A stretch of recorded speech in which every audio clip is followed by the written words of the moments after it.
My beloved child, there are doors in your life that cannot be opened by human strength, nor by excessive striving, nor by the weary persistence of knocking and anxious effort. There are doors that open only in my appointed time. By my hand, according to my wisdom, you have stood before many paths that seemed as though they would lead you to what you needed. You have hoped and then been disappointed. You have wondered whether opportunities passed you by without ever stopping. I know that feeling. I have seen the moments when you tried to force a door open out of fear, that if you did not act immediately, everything would be lost forever. But listen closely. What I have for you does not require you to break it open and panic. What I have prepared is not subject to the randomness of this world. When I open, no hand can shut. When I establish, no opposing voice can overturn. When I call you to step forward, my grace itself will make the way clear before you. As it is written, "Behold, I have set before you an open door, which no one is able to shut." Revelation 3:8. That door does not stand upon your perfection, but upon my faithfulness. Yet before you become consumed with the doors before you, I want you to recognize a deeper door that is opening within your soul. If your heart remains confined by old lies, then even when an outward door opens, you may still walk through it with the posture of one who is bound. If you continue to believe that you are not enough, not worthy, unable to go further, unable to become who I have called you to be, then no external opportunity can heal the inner captivity. Therefore, what I am doing within you is not merely a change of circumstances. It is the opening of your eyes to truth. You will know the truth, and the truth will set you free. John 18:32. This freedom is not only the act of leaving a place of pain, but the release from allowing that place of pain to define how you see yourself. When you begin to see yourself through my eyes, you will no longer live under the shadow of old accusations. Perhaps you have listened for too long to voices that made you feel small. They have told you that you are too late, that there is nothing special about you, that what you carry within is merely illusion, that you should remain where you are to avoid disappointment. But I do not sow fear within you to keep you confined in a familiar prison. I did not place light within you for it to be buried beneath layers of shame. My word does not come to diminish you, but to raise you up in truth. You are not what others fail to see. You are not what your past has done to you. You are not the doors that have closed before you. You are mine, called by name, held in everlasting love, prepared through seasons you once believed were only waiting. And when that identity becomes clear within you, you will walk differently, not in pride, but in steadiness, not in haste, but in certainty, not in self-exaltation, but shining with the awareness of whom you belong to. Remember the blind man named Bartimaeus, sitting by the roadside in Jericho. For as long as he lived in darkness, he was seen only as a beggar, as one cast aside. When he heard that Jesus was passing by, he cried out for mercy. Yet the crowd rebuked him and told him to be silent. Do you see it? There are voices around you just like that crowd, voices that try to silence your cry, that urge you to accept less than what I have ordained, that want you to grow so accustomed to darkness that you no longer hope for light. But Bartimaeus cried out all the more, and Christ stopped. He called him forward, asked what he desired, and then declared, "Go your way. Your faith has made you well." Mark 10:52. Immediately he received his sight and followed him. My beloved, When I open your inner eyes, you will no longer remain seated by the roadside of your own life. You will rise, cast aside the old garment, and walk in response to the voice that has been calling you all along. I know you have tried to open doors by your own strength, believing that if you did not fight hard enough, your life would be forgotten. But there are doors that have closed, not because you failed, but because I was protecting you from what does not belong to the promise. There are rejections that are in truth fences of grace. There are delays that are in truth mercy, rearranging the appointed time. There are paths you thought were opportunities, yet, if you had entered them too soon, you would have lost your peace, your purity, or even my voice within you. Therefore, do not keep weeping before the doors I have not opened. Trust that your Father does not close a path without knowing exactly where He is leading you. If I hold you back, it is not abandonment. If I ask you to wait, it is not denial. If I redirect you, it is not that you are lost. In my hands, even obstruction can become guidance, and when the right door opens, you will recognize it by the taste of peace, by a deep confirmation within your soul. By the way, it does not require you to betray what I have taught you. My doors may require faith, may call you out of what is familiar, may lead you into greater responsibility, but they will never demand that you trade my presence for success. They will not make you smaller in truth. They will not force you to wear again the chains I have already removed. The path I open will lead you into growth, into fruitfulness, into deeper service, and into a truer freedom. As it is written, you make known to me the path of life. In your presence there is fullness of joy. Psalm 16:11. Where I lead, there is not only activity, but life, not only opportunity, but presence. My beloved, the revelation within you will transform the way you walk through the doors before you. In the past, you may have stepped into new things with fear of loss, rejection, abandonment, judgment. But when my truth sets you free, you will no longer seek permission from your past in order to move forward.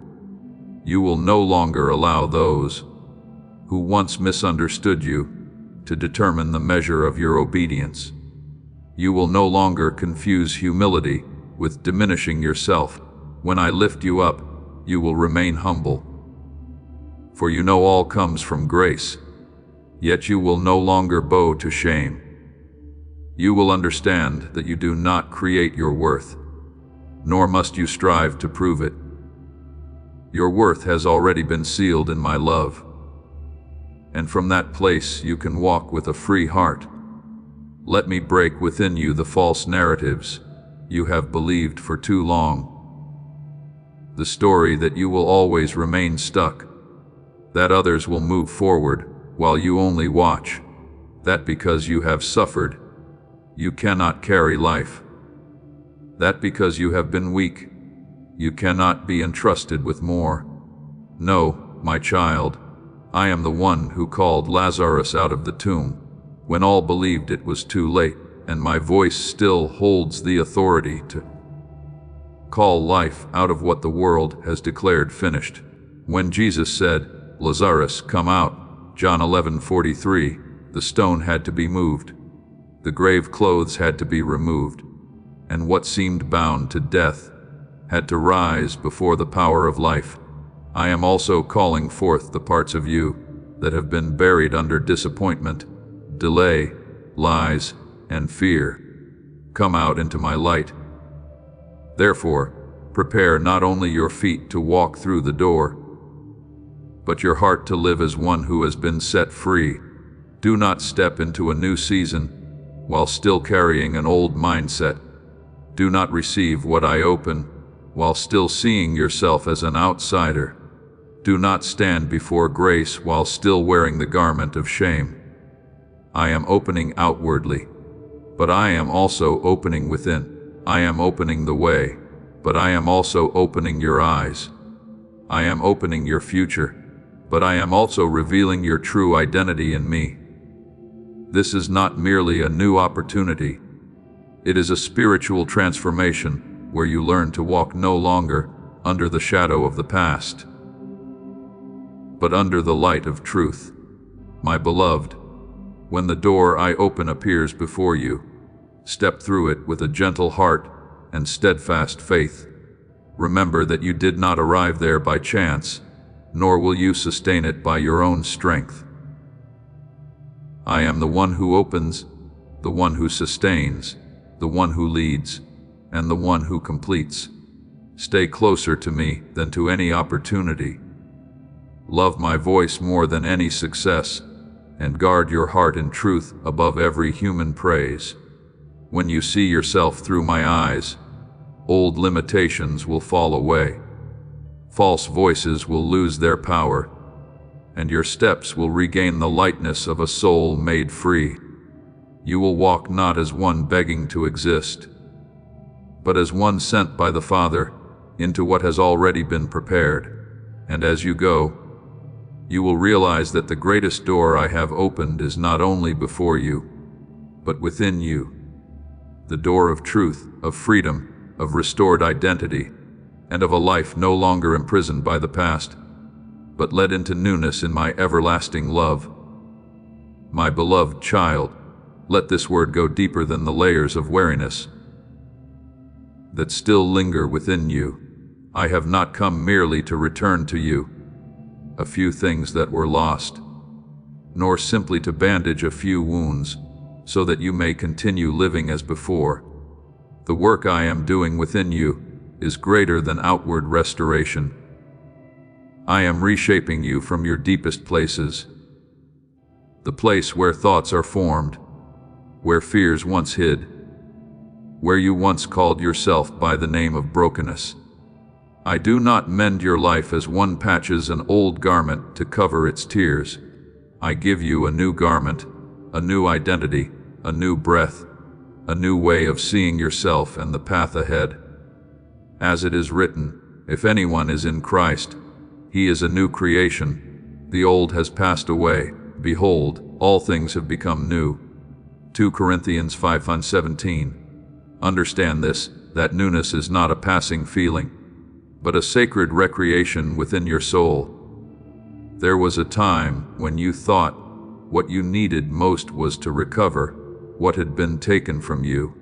A lost opportunity, a broken connection, a shaken faith, a peaceful season, a version of yourself from before the wounds came. But my child, I do not simply return you to what was, because what was is no longer large enough for what I am doing.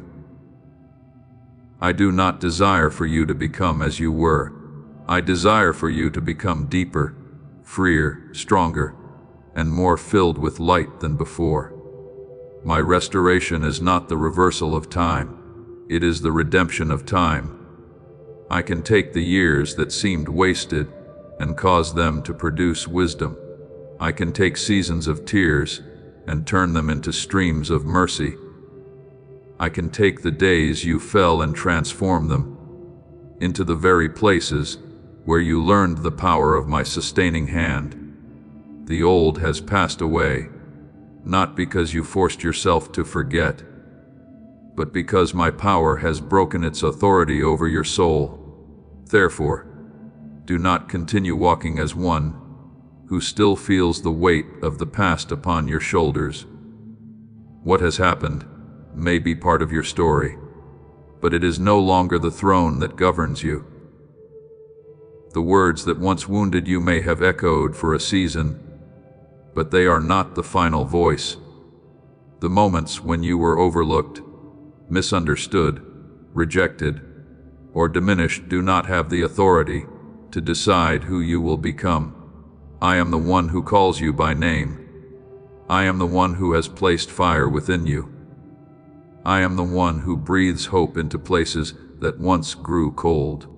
From now on, you do not live merely to avoid pain, nor simply to keep from falling, nor just to survive each day. You are called to carry fire, not a fire that destroys, but a fire of presence, of faith, of love that has been tested, and yet has not been extinguished. Remember Simon Peter, who once declared that he would never deny the Lord, yet stumbled in his darkest hour. The sound of the rooster broke his heart, and his tears fell as a confession that could not be hidden. If man had written the ending, Peter might forever have been called a failure. But I do not write as man writes. After the resurrection, the Lord met him by the shore, not to crush him with condemnation, but to ask him in love, and then he entrusted him, "Feed my sheep." John 21:15-17. Do you see? Grace does not only forgive, grace restores purpose. What Peter once believed to be his final shame became the place where he learned that calling does not stand upon human perfection, but upon my mercy and my power. So it is with you, my beloved. Your failures have never surprised me. Your seasons of weakness have never caused me to withdraw my calling. The moments you wept in silence have never diminished your worth in my eyes. On the contrary, if you allow me to touch those places, they will become the very evidence that I have trained you. Not through theory, but through real life. You learn patience. Not in days when everything went your way, but in seasons of waiting. You learn trust. Not when outcomes were certain, but when all you could do was hold on to my hand. You learned compassion not through ease, but through understanding the ache of a wounded heart. You learned to stand not because you never fell, but because after every fall, I lifted you again. Therefore, as you rise in this season, you do not rise as the same person. There is a strength within you that has passed through fire and was not consumed. There is a faith within you that has been tested but not lost. There is a heart within you that has been softened by tears, yet is no longer ruled by bitterness. There is a discernment within you born from the times you once walked through confusion, from the moments you trusted what should not have been trusted, from the lessons that taught you that not every strong voice is mine, and not every open door is the path I have set before you. This maturity was not given by the world. It was formed in the hidden place, where I worked within your soul patiently, like a refiner purifying silver in the fire, until his own reflection appears. Perhaps you still ask, why me? Why have I had to walk through so much? Why have you placed within me a calling that feels greater than my strength? My beloved, let that question be transformed. Do not ask it from insecurity. Ask it with holy wonder. Not why me as one who doubts their worth, but Father, what do you desire to do through my life? I chose you before you fully understood yourself. I saw you before seasons of pain tried to cover your light. I knew every weakness, every fear, every fracture within you, and still my calling has not changed. As it is written, you did not choose me, but I chose you and appointed you to go and bear fruit. John 15:16. That choosing did not begin with your achievements. It began with my loving will. When I choose, I do not choose and then abandon. When I call, I do not call and then leave you to find your way in the dark. When I entrust you with a portion, I also prepare you for that portion through paths you do not always understand at first. David was anointed king while still a shepherd boy. Yet before the throne came the fields, the lion and the bear, Goliath, the caves while fleeing from Saul, and many years of learning to trust me before the promise took form. Those seasons were not a detour. They were the training ground for the throne.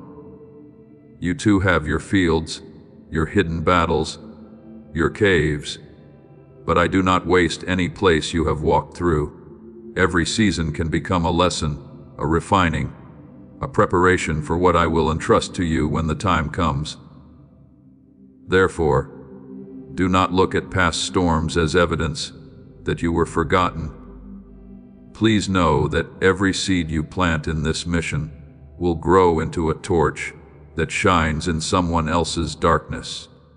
Giving to this work through the link in the description or the pinned comment, whether by buying a coffee, making a donation, or becoming a member of our Ko-Fi community, does not go to a channel. Your actions are supporting a divine mission to save lost souls. Heaven moves through willing voices, but it grows through hearts that are kind. This is what I say over you now. Each gift you give is like a stream of living water that flows into the life of someone who needs healing. Give, and it will be given to you, is not just a verse for Jesus.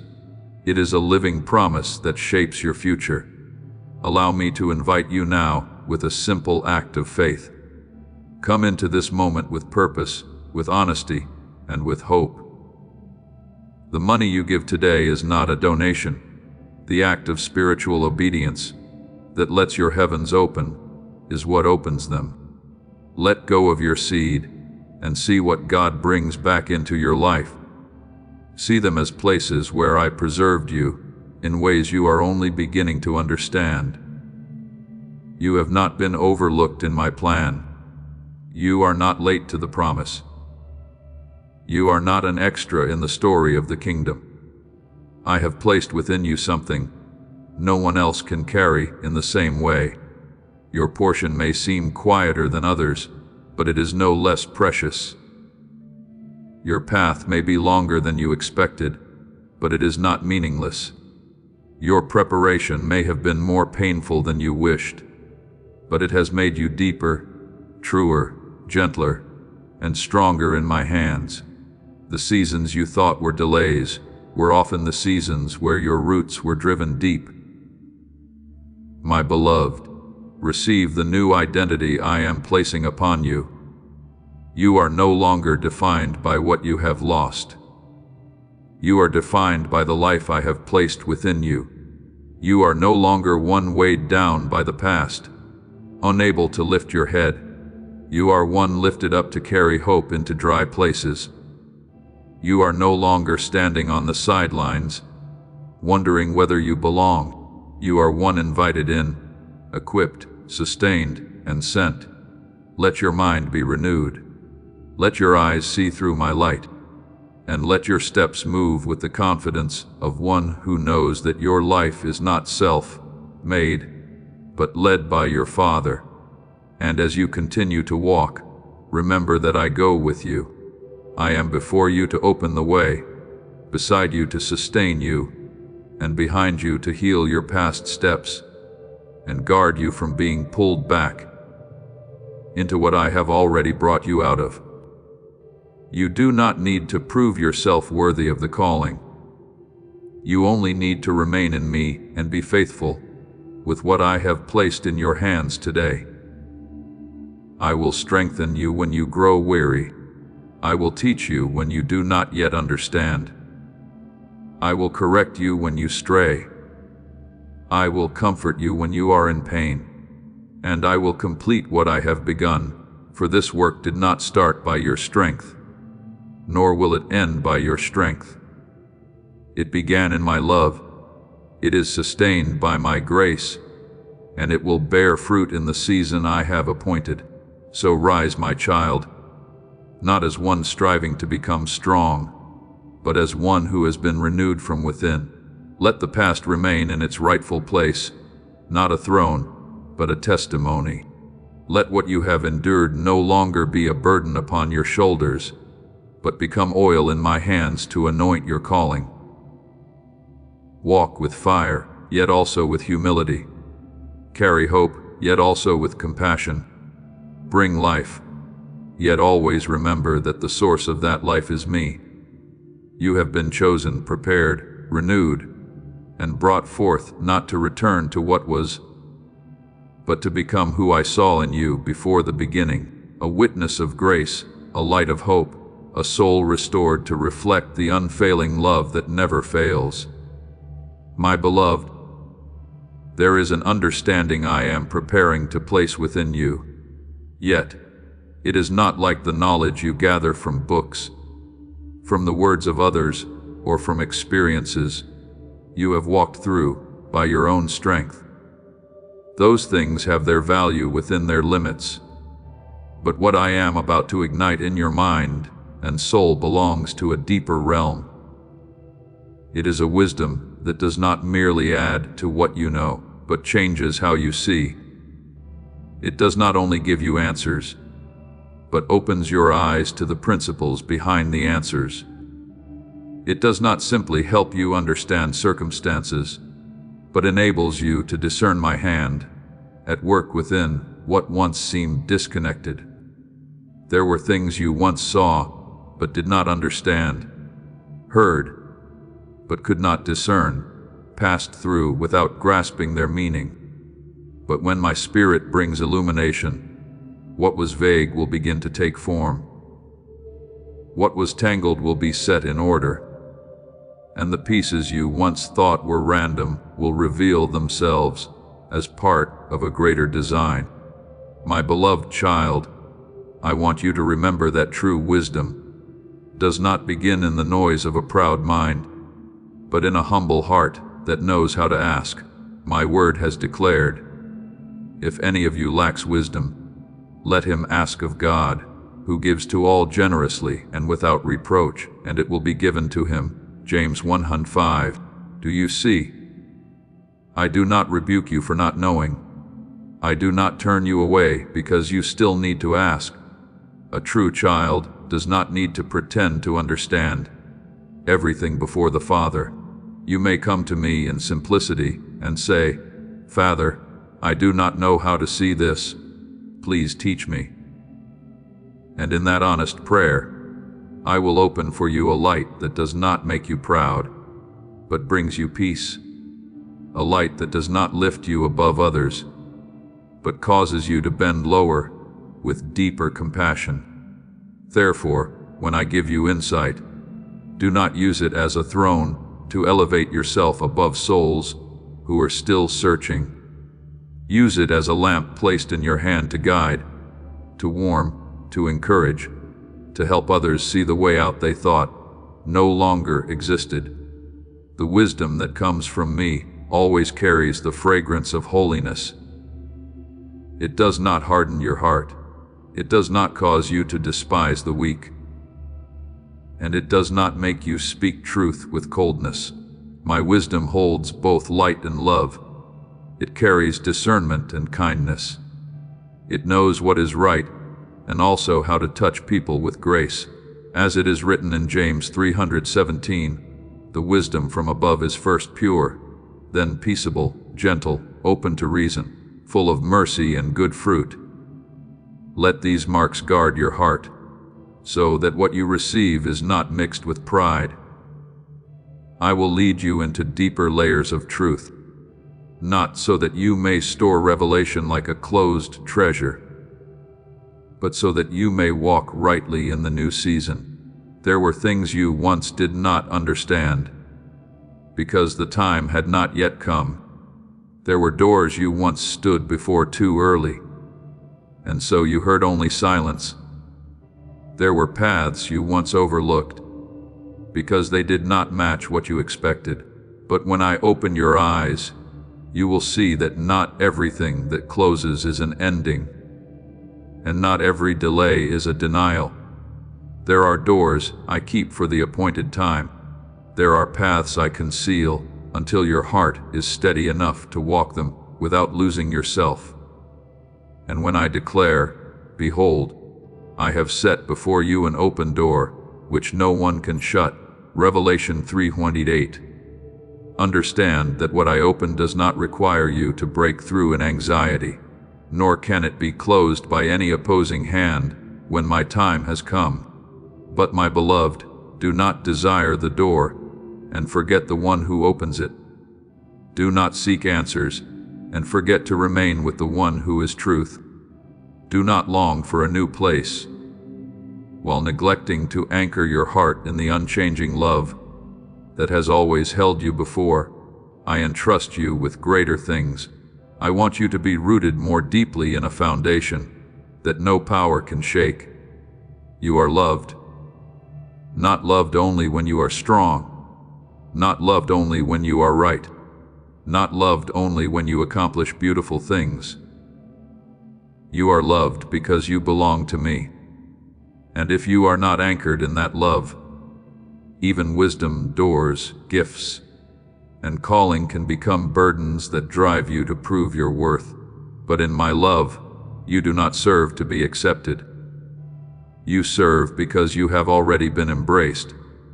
Remember Solomon at the beginning, when he was given a responsibility far greater than his own strength. When I appeared to him and asked what he desired, he did not ask for wealth, nor for the lives of his enemies, nor for personal glory. He asked for an understanding heart to govern the people, and to discern between good and evil. That request pleased me, for it did not come from ambition, but from the awareness that no one can carry a sacred responsibility without relying on wisdom from above. I granted him extraordinary wisdom. Yet you also see that wisdom must always be guarded in reverence for me. Therefore, when I give you light, draw your heart even closer to me. Knowledge must never be separated from worship, for it may become a path toward pride. But when knowledge remains within love, it becomes a pure stream that nourishes many. I know there are parts within you that still long to prove yourself, that still desire to be seen, recognized. Affirm that you are not insignificant. But I speak to you now with the gentleness of a father. You no longer need to turn your life into a courtroom to defend your worth. I have declared through Jeremiah, I have loved you with an everlasting love. Therefore, I have drawn you with loving kindness. Jeremiah 31:3. That love does not come and go based on your performance. It does not shrink when you are weak. It does not grow cold when you need time to mature. It does not place a list of conditions before you before allowing you to rest. My love goes before your response, covers your weakness, lifts you when you fall, and calls you back each time you forget whose child you are. Therefore, before every door, before every understanding, before every significant step, remain in my love. Let that love heal the way you see yourself. Let it uproot the lies that have told you that you are only lovable when you are useful, only valuable when you are strong, only acceptable when you need no one to hold you up. No, my beloved, you are loved even while you are still learning. You are loved even when you do not yet know what to do next. You are loved when you tremble before the future. You are loved in the hidden place, before any outward fruit is seen. And that love will make you more steadfast than any confidence the world can teach. For the one who knows they are loved by me will not be easily shaken by the rejection of man. From that foundation I will shape you into a humble guide for those who are still walking in darkness. You will not lead by force, but by a light refined through abiding with me. You will know when to speak and when to remain silent, when to lift up and when to warn. For the wisdom I give is not only found in words, but in the rhythm of love. There will be those who come to you, carrying the same questions you once carried.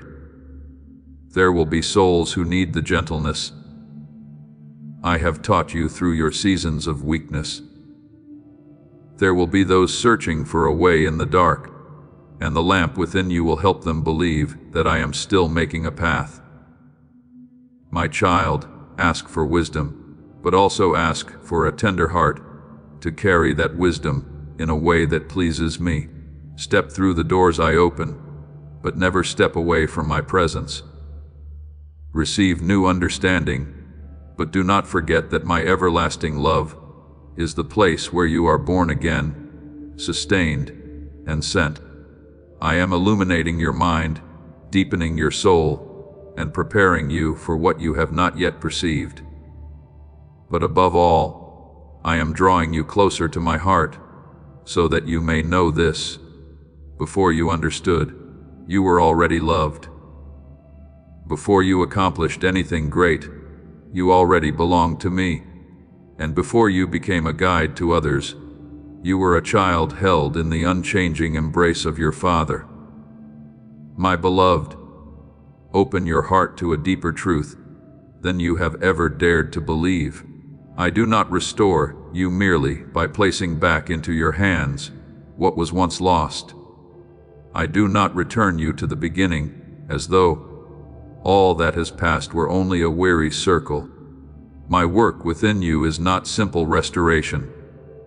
It is elevation, renewal, and re-establishment according to a more sacred order. There are things you once lost that caused you to weep for a long time. Yet, I do not look only at what was lost. I look at what will be born from that very place. There are parts of your life you thought were taken in vain, yet, in my hands, even ashes can become the material for a new crown. You asked me to heal your wounds, but I desire to make you one who carries healing oil. You asked me to restore your peace, but I desire to place within you a peace deep enough to sustain others. You asked me to help you stand again, but I desire to make your steps a testimony that my grace never fails. Remember Job, who walked through a season of suffering that no human explanation could fully contain. He lost what was precious, sat among ashes, heard judgments that could not touch the depth of his pain. And at times his heart was filled with questions before the silence of heaven. Yet his story did not end in the ashes. When my appointed time came, I restored him. And it is written that the Lord blessed the latter days of Job more than his beginning. Job 42:12. My beloved, this does not mean the pain was not real, nor that the tears were insignificant. It means that in my hands, suffering does not have the authority to write the final line.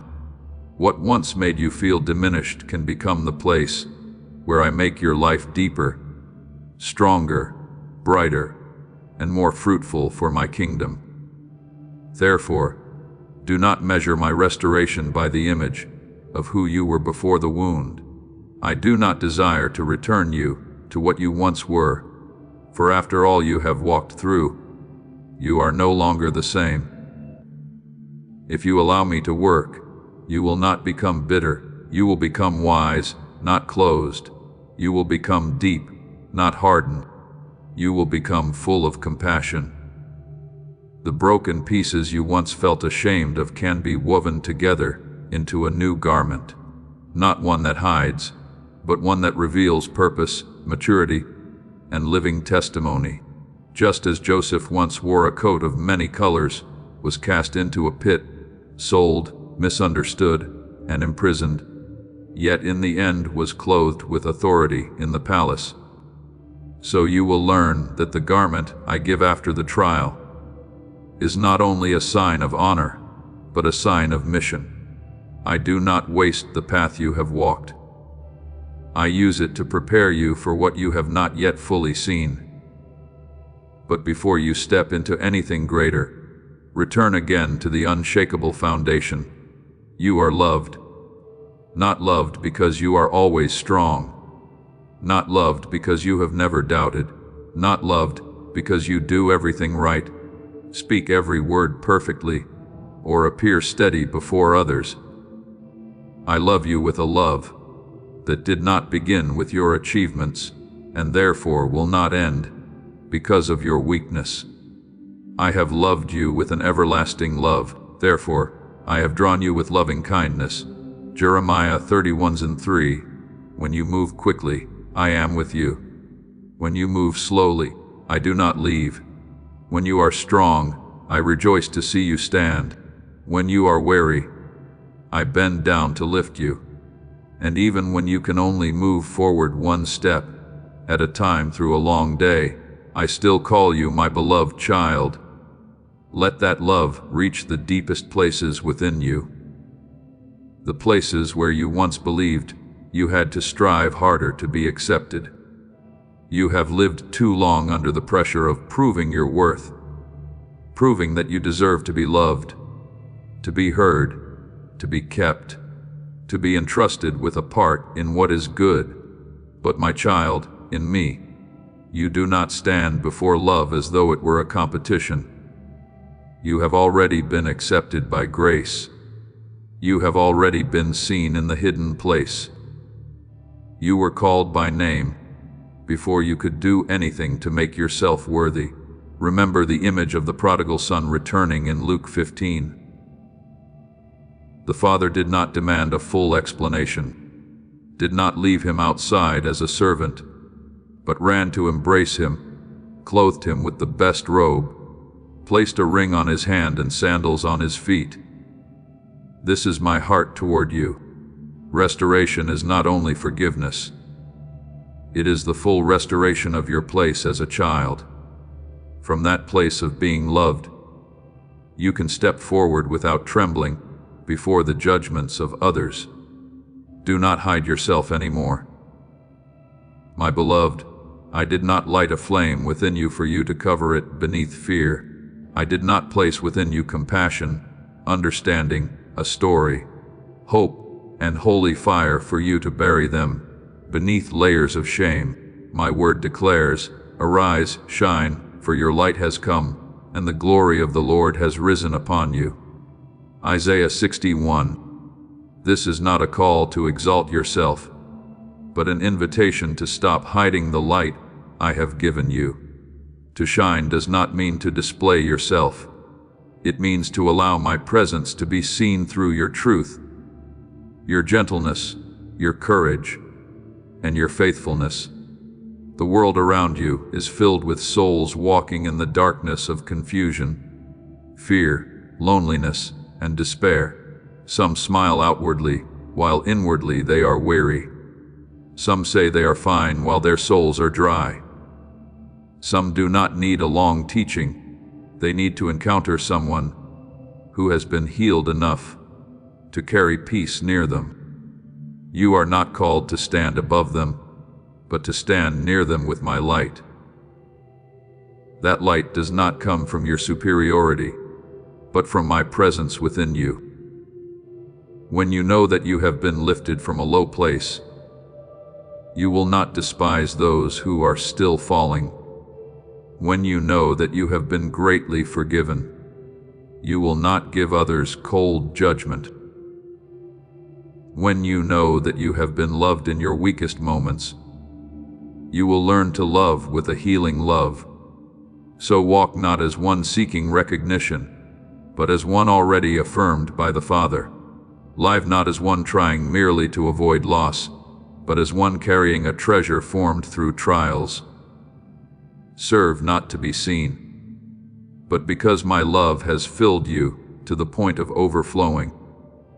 What you have been through will no longer be chains that pull you backward, but a testimony upon your lips that I restore, renew, raise up, and give beyond what you ever dared to hope.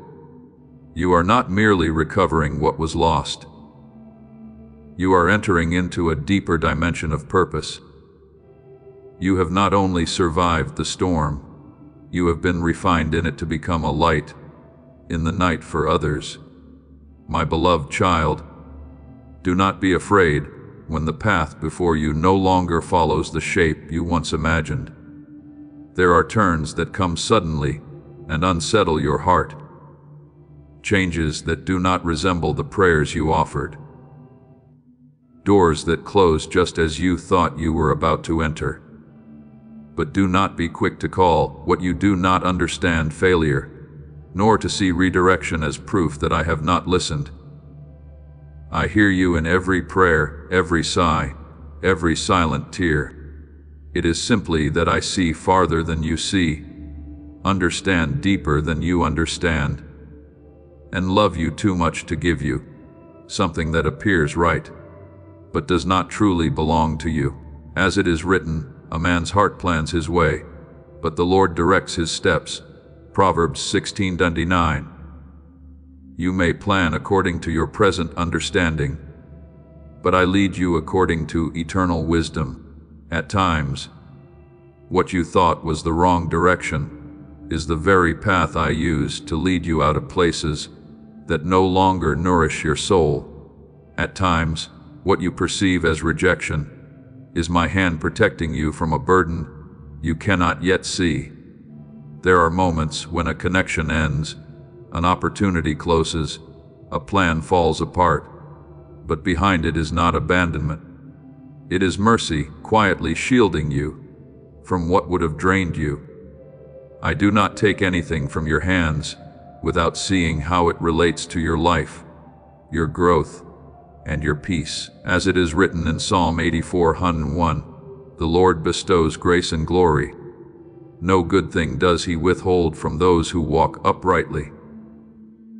If something truly belongs to my will for you, it cannot be lost within my faithfulness, and if it leaves, let your heart ask not in bitterness, but in trust. Father, what are you protecting me from? And what are you preparing me for? I know this is not easy to accept while you are standing and waiting. As this awakening grows inside you, know that helping with this mission is not a joke. It is a sign from God. You can support this work through the link in the description or the pinned comment, whether by buying a coffee, making a donation, or becoming a member of our Ko-Fi community.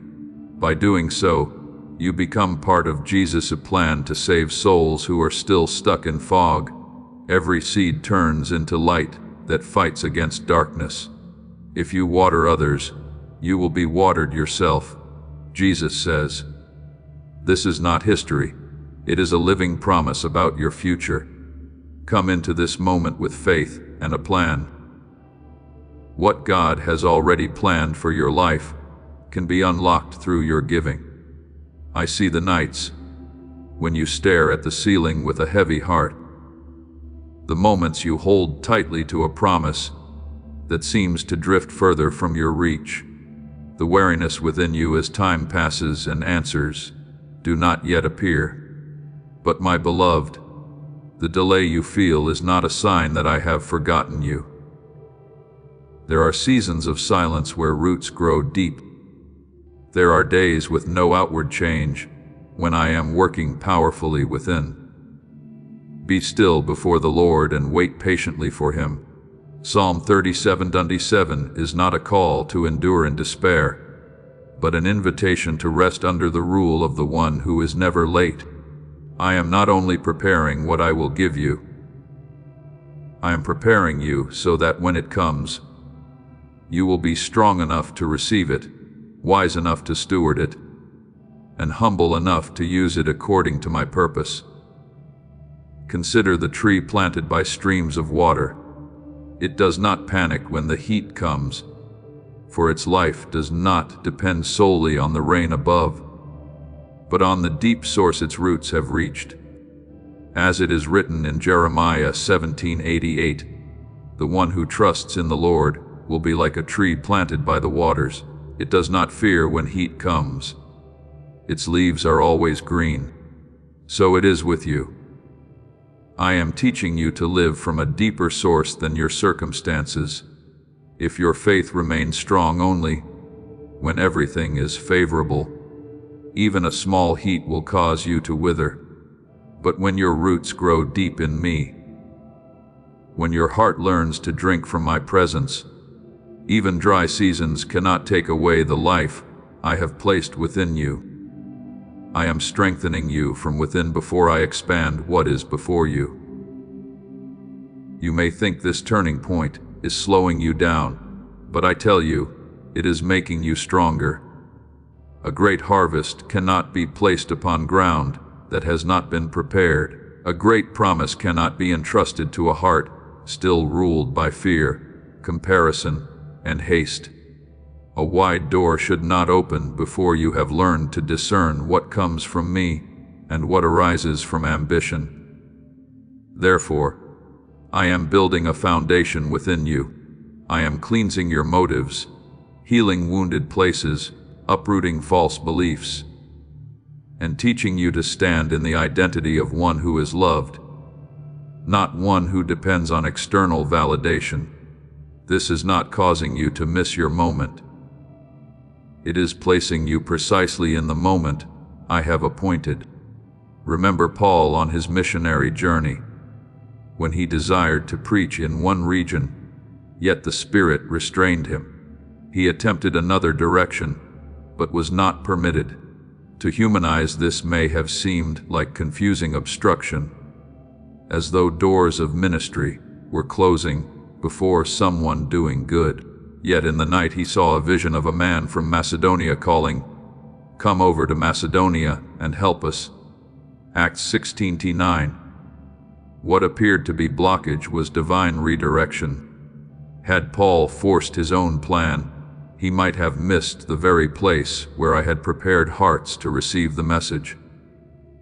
My beloved, there are times when I restrain you, not because your desire is wrong, but because what I am leading you toward is more aligned, deeper, and more fruitful within my design. Therefore, do not be afraid when what you see does not align with what you believe. True faith is not believing only when circumstances confirm your expectations.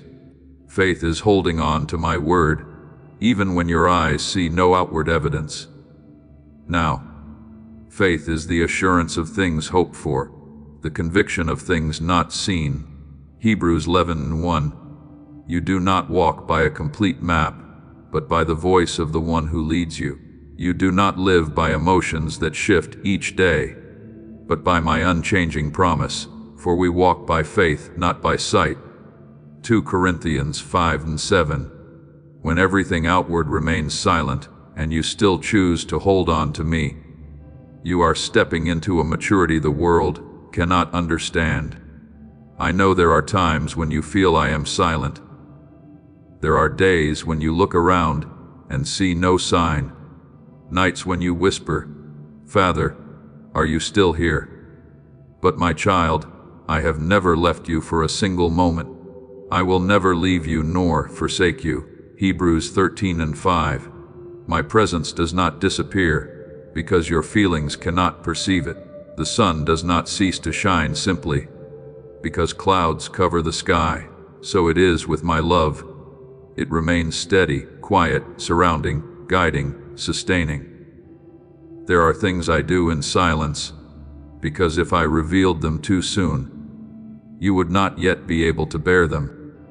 There are answers I withhold, because I am teaching you not to worship the answers more than the one who gives them. My beloved child, let this be engraved upon your heart as an unshakable foundation. Faith is not the absence of doubt, but the choice to trust that I am good even in the midst of doubt. Faith is not a feeling that always burns brightly. It is the decision of the soul to return to me, even when your heart trembles.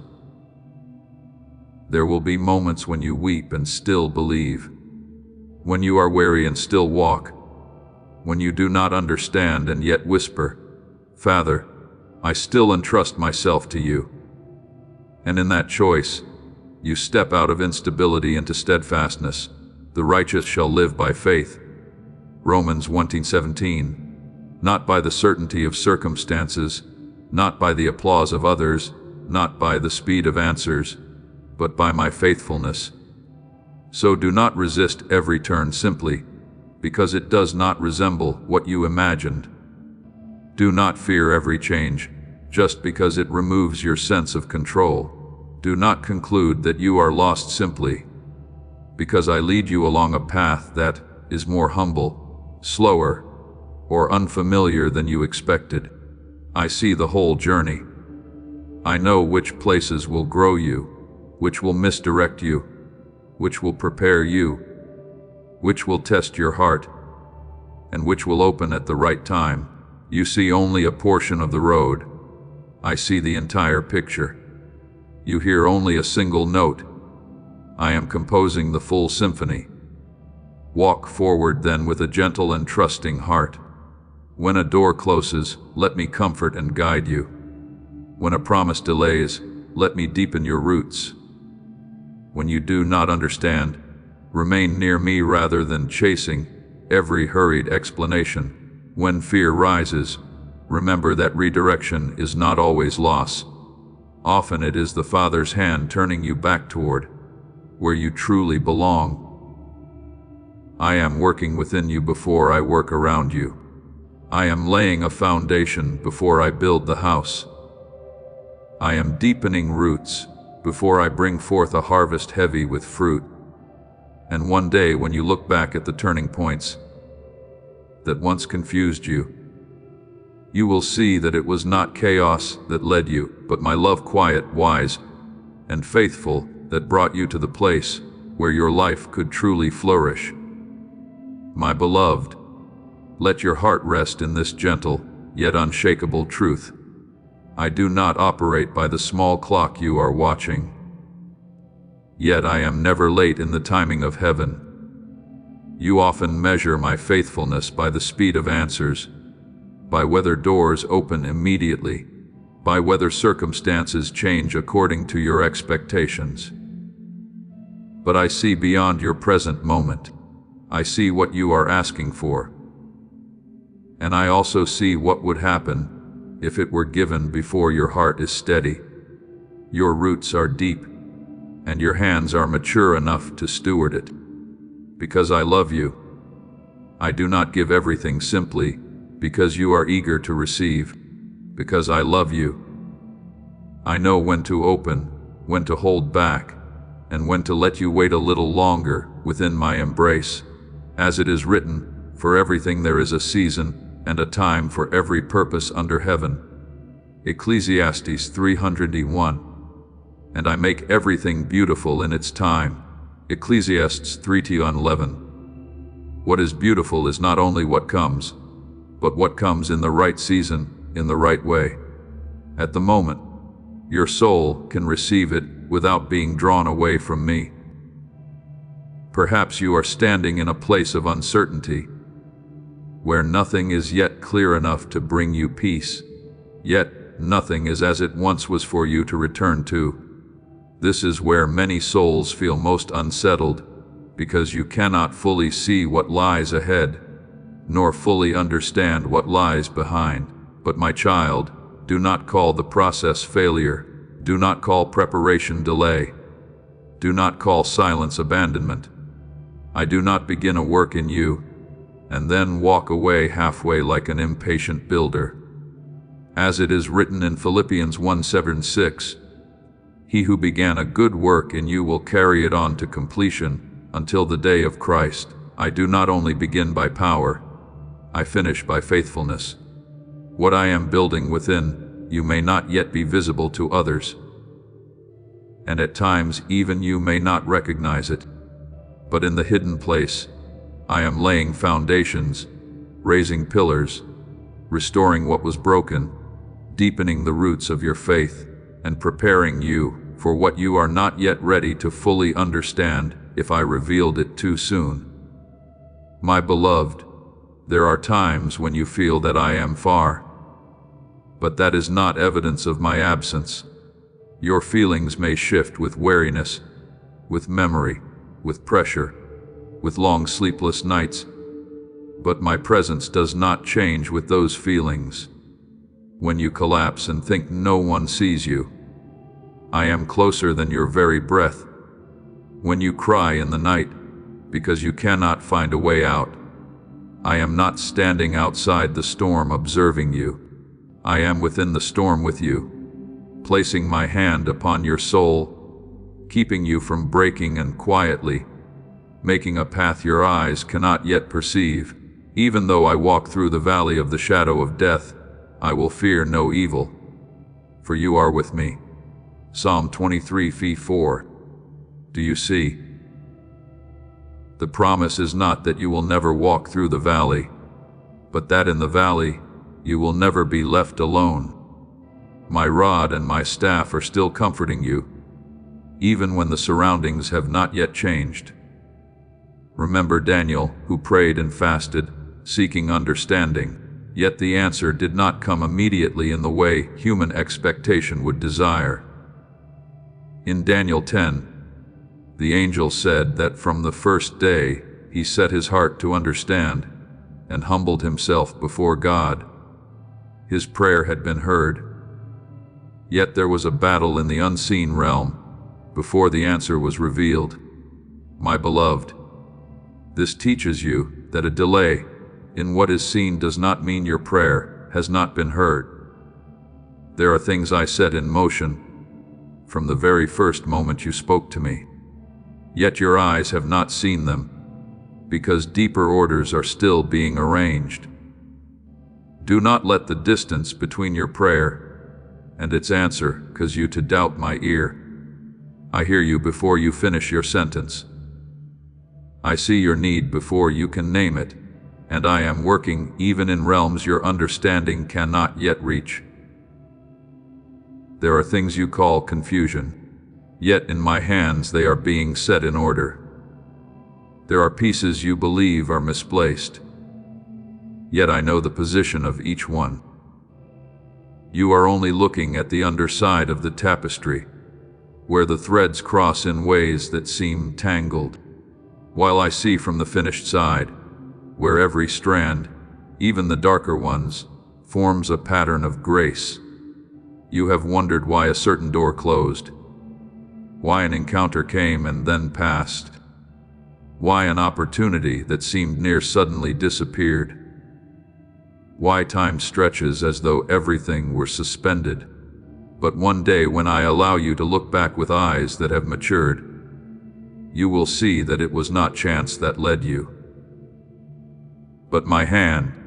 The doors that closed protected you. The unexpected turns redirected you. The long seasons of waiting deepened your roots. The things you did not understand taught you to trust me beyond your understanding. So do not let uncertainty shake the foundation upon which you stand. Uncertainty does not have greater authority than my promise. Time does not have the power to erode what I have planted. If you continue to bring your hope into my presence, you do not need to rush like one who fears being left behind. What I have for you cannot be taken from you when you abide in me, nor do you need to force yourself to understand every detail before moving forward.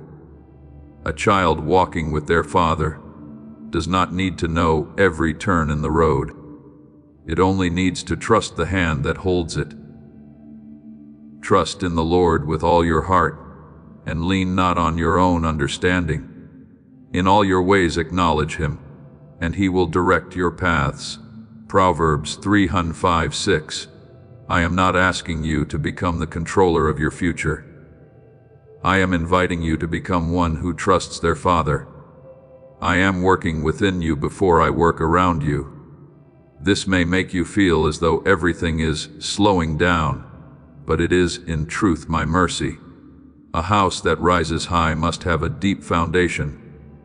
A great harvest requires strong roots. A weighty calling requires a soul anchored firmly in love.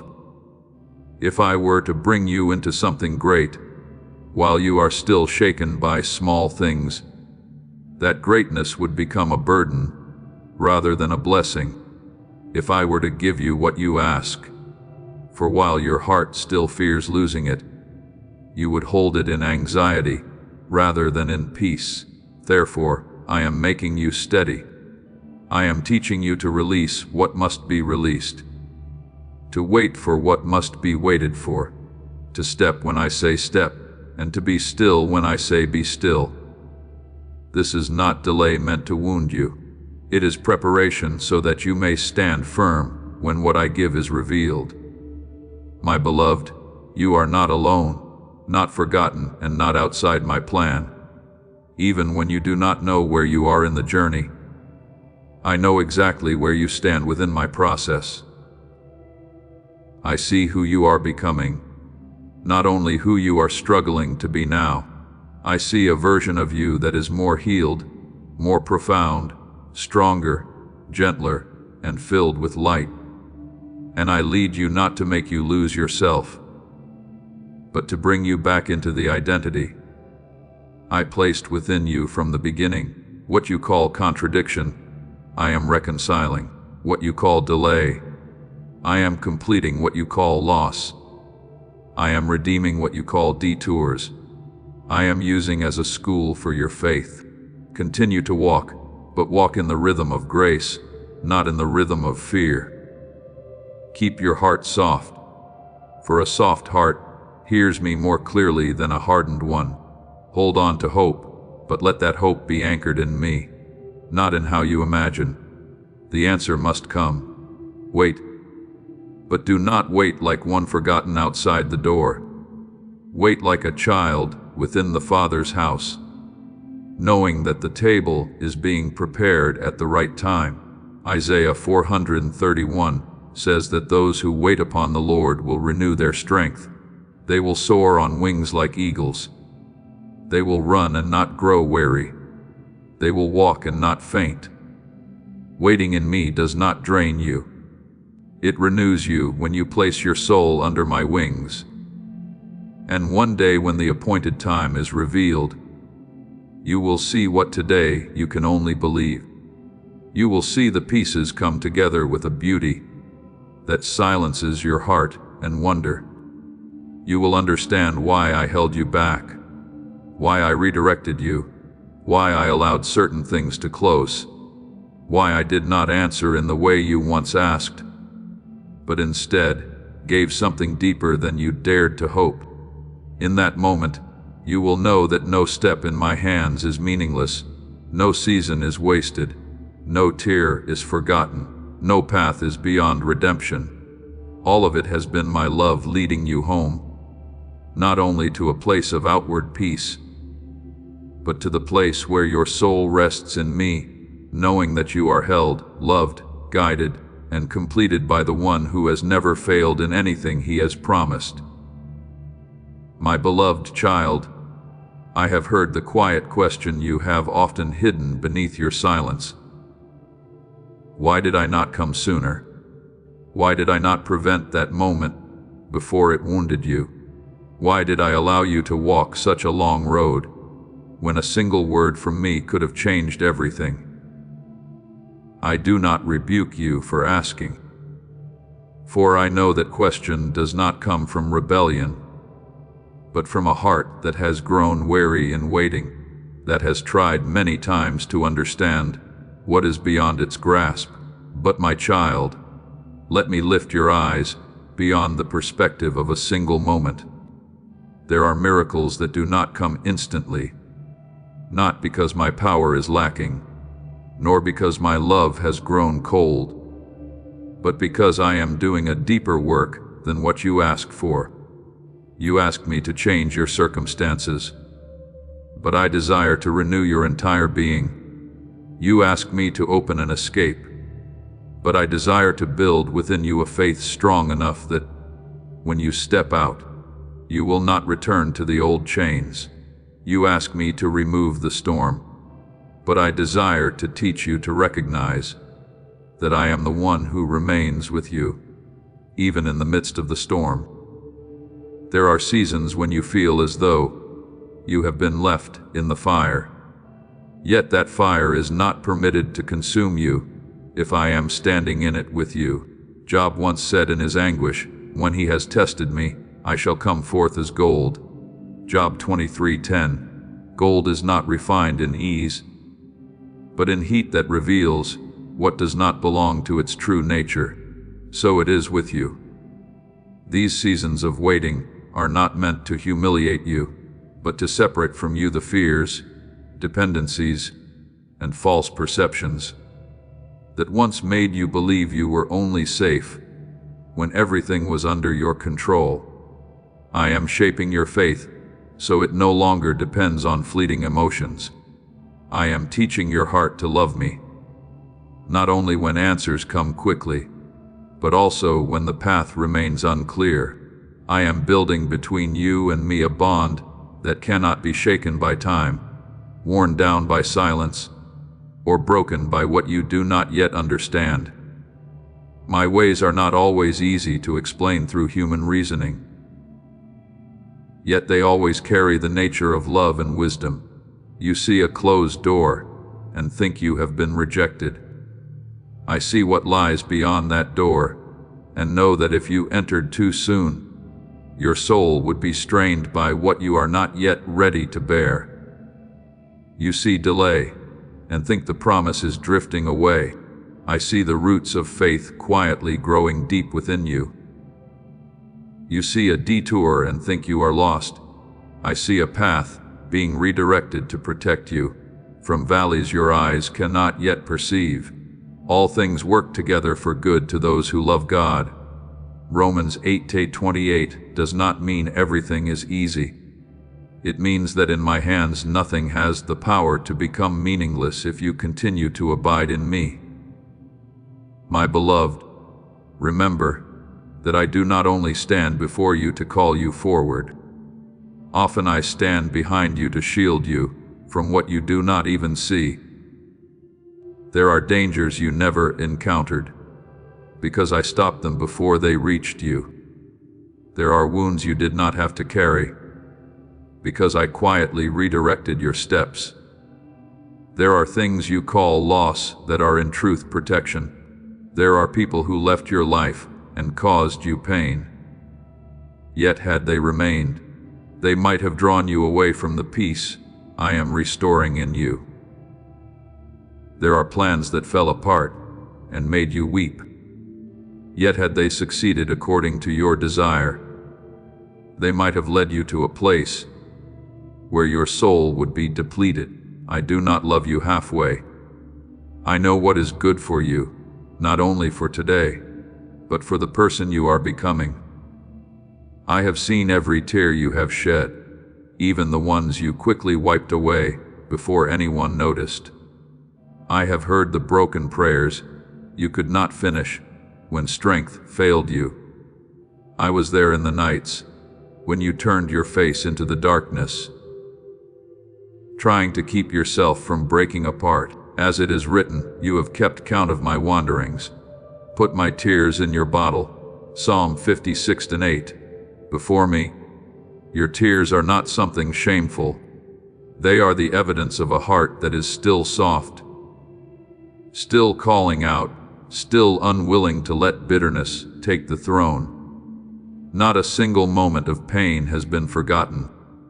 I am gathering even the things you do not know what to do with, even the parts you once tried to bury, and weaving them into something better than your present understanding.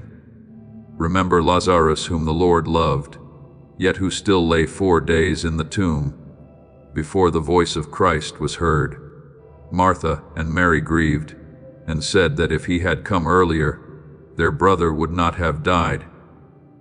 In their eyes, it was too late. The body was cold, the tomb sealed, hope shut behind a stone. But Christ is never late according to heaven's time. He stood before the tomb and said, Lazarus, come out. John 11:43. What was declared finished had to respond to the voice of life. The grave clothes had to be removed. The stone had to give way to glory. Do you see? I am not limited by human conclusions, where people say it is too late. I can still speak life where you believe everything has ended. I can open a revelation that makes you know it was I who have acted, but look deeper still. The resurrection of Lazarus was not only for the joy of a family, it was the revelation of God's glory. What I am doing in your life is the same. I do not act to feed your pride, nor restore you, so that you may exalt yourself above others, nor open a way for you to forget the one who led you through the darkness. I act so that my love may be known, so that your heart may be drawn closer to me, so that those who look upon your life may see that grace still has the power to call life out of what seemed dead. What you thought was lost can be redeemed. What you believed had ended can be continued. What you thought was buried can be called forth at the right time, not sooner, not later, but perfectly aligned with my will. Therefore, do not let waiting lead you to false conclusions about my heart. Do not let the passing of time convince you that I have changed my mind. Do not let silence make you think you have been forgotten. I am preparing to reveal my glory in your life. But that glory is not first the noise of outward display, nor a spectacle that astonishes others. It is a deeply personal, intimate and real touch within your soul. I will show you that you are loved in the very places where you once doubted. I will cause you to stand firm in the very places where you once fell. I will lead you to look back on the long road and see not only tears, but my hand quietly guiding you through every step. My beloved, keep your heart soft before me.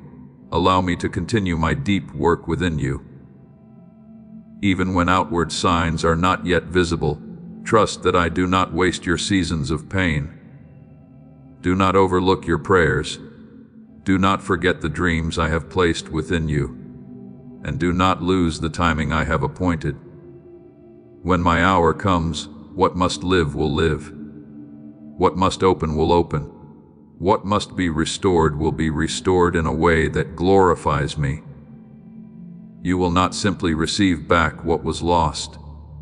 You will come to recognize the God who has been with you through the entire journey, and when you look back, you will understand that waiting was not punishment, but the refining fire of love, not abandonment, but preparation, not silence, but the place where I was quietly weaving a testimony so deep that you will one day declare with your whole being, the Father has done this, and everything in his hands becomes beautiful in its time.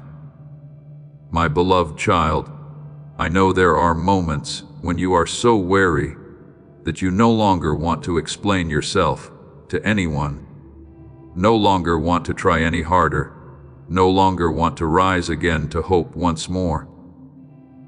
There are days when you look at what you have sown, at the prayers you have lifted, at the quiet efforts you have made, and you wonder why everything still seems silent before you.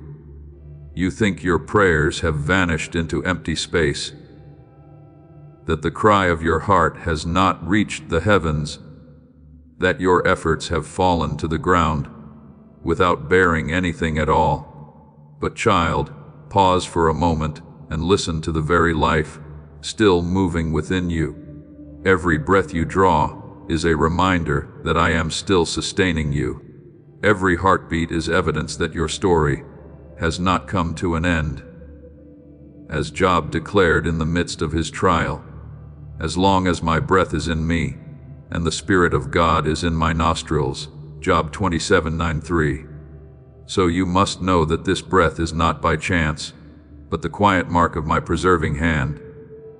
I do not always love you through loud displays that draw the attention of the world. Often my love comes like the morning dew settling gently upon dry ground, unseen and silent, yet keeping life from withering away. At times, my love appears as just enough strength for you to endure one more day, as a fragile yet real peace within your heart when everything outside remains unchanged, as a word of scripture returning at the exact moment to keep you from letting go. You may not recognize me in these things because your heart is tired. Yet, I am there. I do not require you to be strong in order to be worthy of my support. I do not stand at a distance waiting for you to recover before drawing near. You are about to enter your divine future. Remember that this message does not end with you. People can use your breakthrough to get where they need to go through the link in the description or the pinned comment. Whether by buying a coffee, making a donation, or becoming a member of our Ko-Fi community, you can help this mission. By doing so, you are sowing into the awakening, deliverance, and restoration of souls who are still trapped in darkness. This is not poetry when Jesus says, "Give, and heaven will open over you." Every seed you plant turns into oil for your destiny, fire for your calling, and safety for your family. Now is your time, my child. Have faith, and as you do, watch God multiply what you let go of. When you are weak, I come even closer. When you no longer know how to pray, my Spirit intercedes for you with groanings too deep for words, just as revealed in Romans 8:26. You have never truly been empty as long as I am still breathing life into you. There may have been times when you wanted to give up because you felt you had wandered too far from what is good or failed too greatly to ever be fully restored. But beloved, do not let shame masquerade as my voice. Shame always urges you to believe that you must hide from the Father, punish yourself, and stand outside the door for a long time before being allowed to return. Yet my love does not operate like the condemnation of this world. I do not see you first through the record of your failures. I see you through the covenant of everlasting love.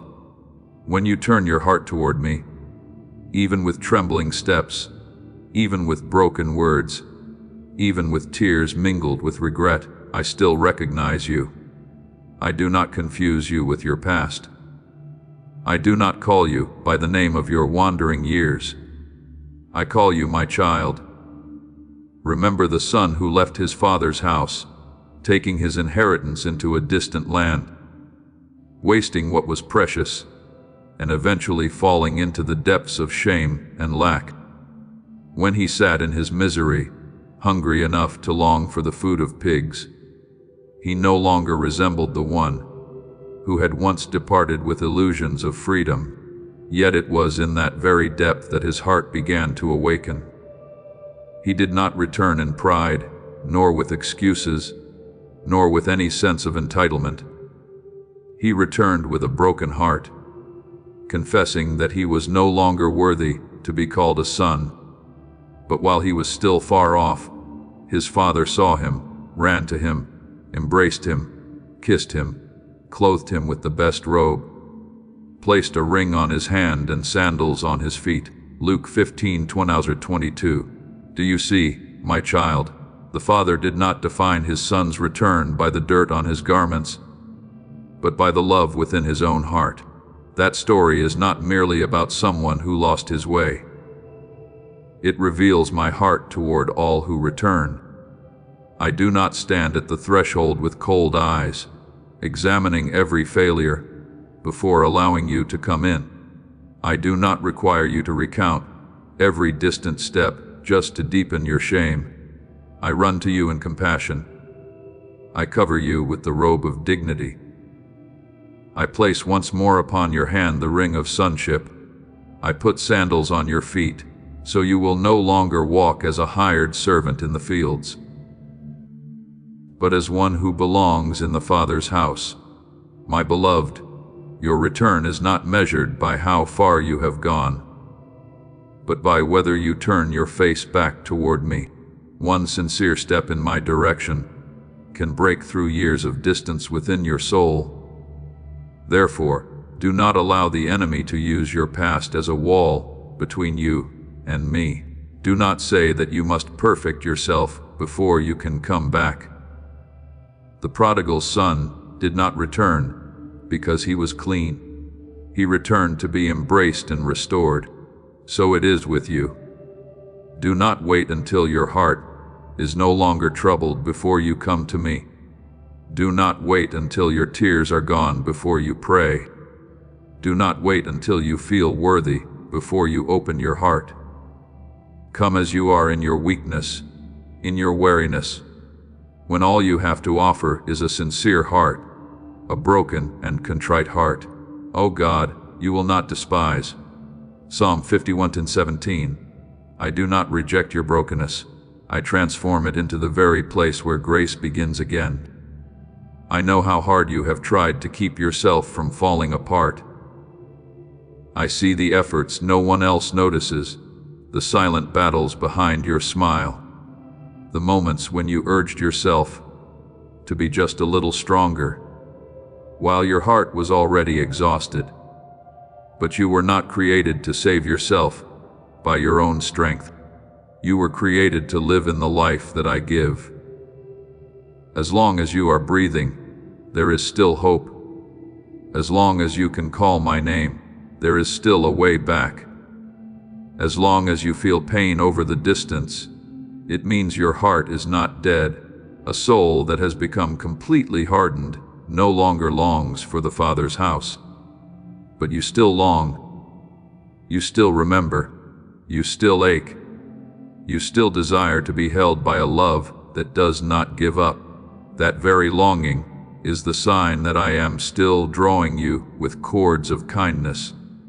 Let me remove from you the thought that silence means absence. There are seasons when I am quiet, not because I have turned away, but because I am holding you in a way deeper than words. The father in the story did not need to deliver a long speech before embracing his son. His arms spoke what words could never fully contain. I too embrace you in silence, through the breath still in your lungs, through another day granted to you, through an unexpected word of encouragement, through a small light that touches your mind, through the softening of your heart after months of dryness. Do not overlook these small signs of my love simply because you are waiting for a great miracle. Often the miracle begins with the fact that you are still being held, so you do not give up. My beloved, I do not want you to remain in the foreign land of shame, nor to build your dwelling in despair simply because you once lost your way. Rise and return, not in fear, but in the assurance that your Father is still waiting. I do not ask why your garments are stained with dust before I embrace you. I do not demand that you prove you will never be weak again before I restore you. I only ask that you turn your heart toward me. From that very moment, grace begins to do what your own strength never could: to cleanse, to heal, to restore, to clothe you again with dignity, and to teach you to walk as one who truly belongs at home. Therefore, when you feel like giving up, remember that the breath within you is still my invitation. When you feel your prayers are dissolving into silence, remember that before you speak, I already know your heart. When you feel too far away, remember that the Father ran out while the Son was still at a distance. When you think you have nothing of value left, remember that your worth is not found in what you have managed to hold on to, but in the love I have placed upon you. Return to me in truth without hiding, without pretending to be strong, without carrying a list of achievements to earn acceptance. You were loved before you knew how to respond. You are still loved in your weariness, and you will continue to be loved as I lift you up, step by step, until you no longer live as one wandering, but as a child who has been embraced, restored, and brought home into the everlasting arms of the Father. My beloved, pause in this moment not to be afraid, nor to condemn yourself any further, but so that your soul may hear again the voice of the Father amid the noise, that has drawn you too far away. There have been thoughts rushing through your mind like strong winds, making you feel as though you must hurry, must protect yourself, must find answers immediately, must prove that you are still holding together. But I do not call you through that restless urgency. I call you with a gentle voice deeper than your anxieties, closer than your painful memories, more real than every word of condemnation you have ever heard. Listen not only with your ears, but with the deepest place within your heart. For my word to you is not a fleeting comfort that fades away, nor a fragile emotion meant to soothe you for a moment. My word is a promise, and that promise does not change. I love you. I have chosen you, and no mistake from your past holds the power to separate you from my love. Perhaps you have passed through days when you could no longer recognize yourself. Perhaps you allowed weariness to pull your soul away from rest, disappointment to make your prayers grow faint, and shame to whisper that you are no longer worthy to return. But child, remember what is written: who shall separate us from the love of Christ? Romans 18:35. Not your weakness, not your seasons of wandering, not the times you fell in silence, not even the paths you chose and later realized led you astray. I do not love you with a love that withdraws when you failed to meet an image of perfection. I love you with a love that comes from my very being, a love that knew you fully before you knew yourself, a love not surprised by your fractures, nor powerless before your brokenness. If today you return, you will not encounter a cold gaze waiting to judge you. You will meet arms that have long been open, more patient than your delay, more gentle than your self-accusation, and more hopeful than what you still dare to hope for yourself. You have never been left behind in the way you imagine. You may have slowed down. You may have stopped along the way. You may have turned away out of fear that I would see what you were hiding. Yet I have remained there, never leaving my place as Father, never closing the door of the house, never extinguishing the lamp of waiting. While the prodigal son was still far off, the Father saw him and ran to embrace him. Luke 15:20. My beloved, I also see you from afar. I do not wait for you to cleanse the dust of the road before allowing you to enter. My embrace is the place where your restoration begins. And now there is something drawing near to you, a movement in the deep that you have not yet been able to fully name. You sense as though something is touching the threshold of your soul, as though your life stands at a turning point where old decisions are no longer enough to carry you forward. I know this, for nothing in your journey lies outside my sight. This is not a random moment within the chaos of life, nor a fleeting feeling that comes and goes like the wind. This is a moment of spiritual weight, where I invite you to look honestly at the direction of your heart and choose again the path of life. As it is written, I have set before you life and death, blessing and curse. Therefore choose life. Deuteronomy 30:19. I do not force you through fear, for true love does not compel, but I place before you a sacred invitation. Choose what leads you back to me. Choose what brings your soul to life again. Choose what no longer feeds the darkness within you. Remember Joshua when he stood before the people and declared, choose for yourselves this day whom you will serve, but as for me and my house, we will serve the Lord. Joshua 24:15. This was not merely a public statement. It was a boundary drawn within the soul. There are moments when you can no longer live in compromise, when you cannot desire healing while still clinging to what wounds you cannot long for the light, while allowing darkness to retain authority in your mind. I do not say this to frighten you, but to awaken you through love. A small choice today can become the doorway to a new season.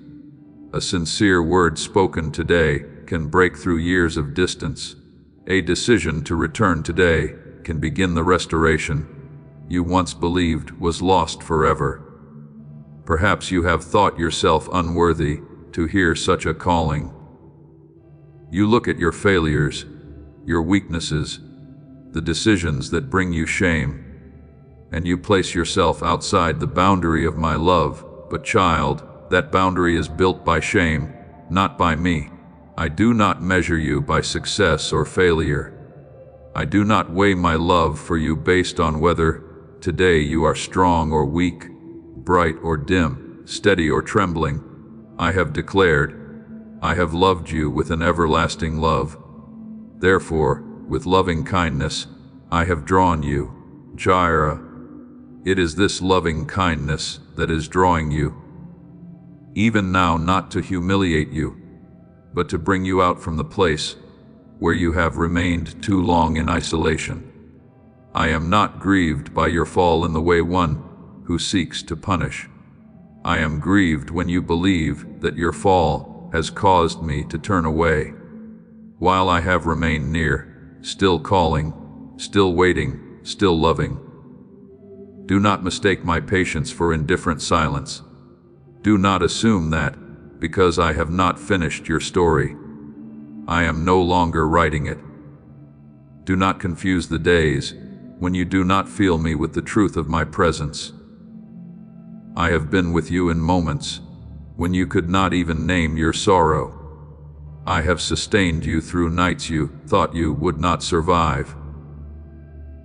I have placed new breath within you each morning.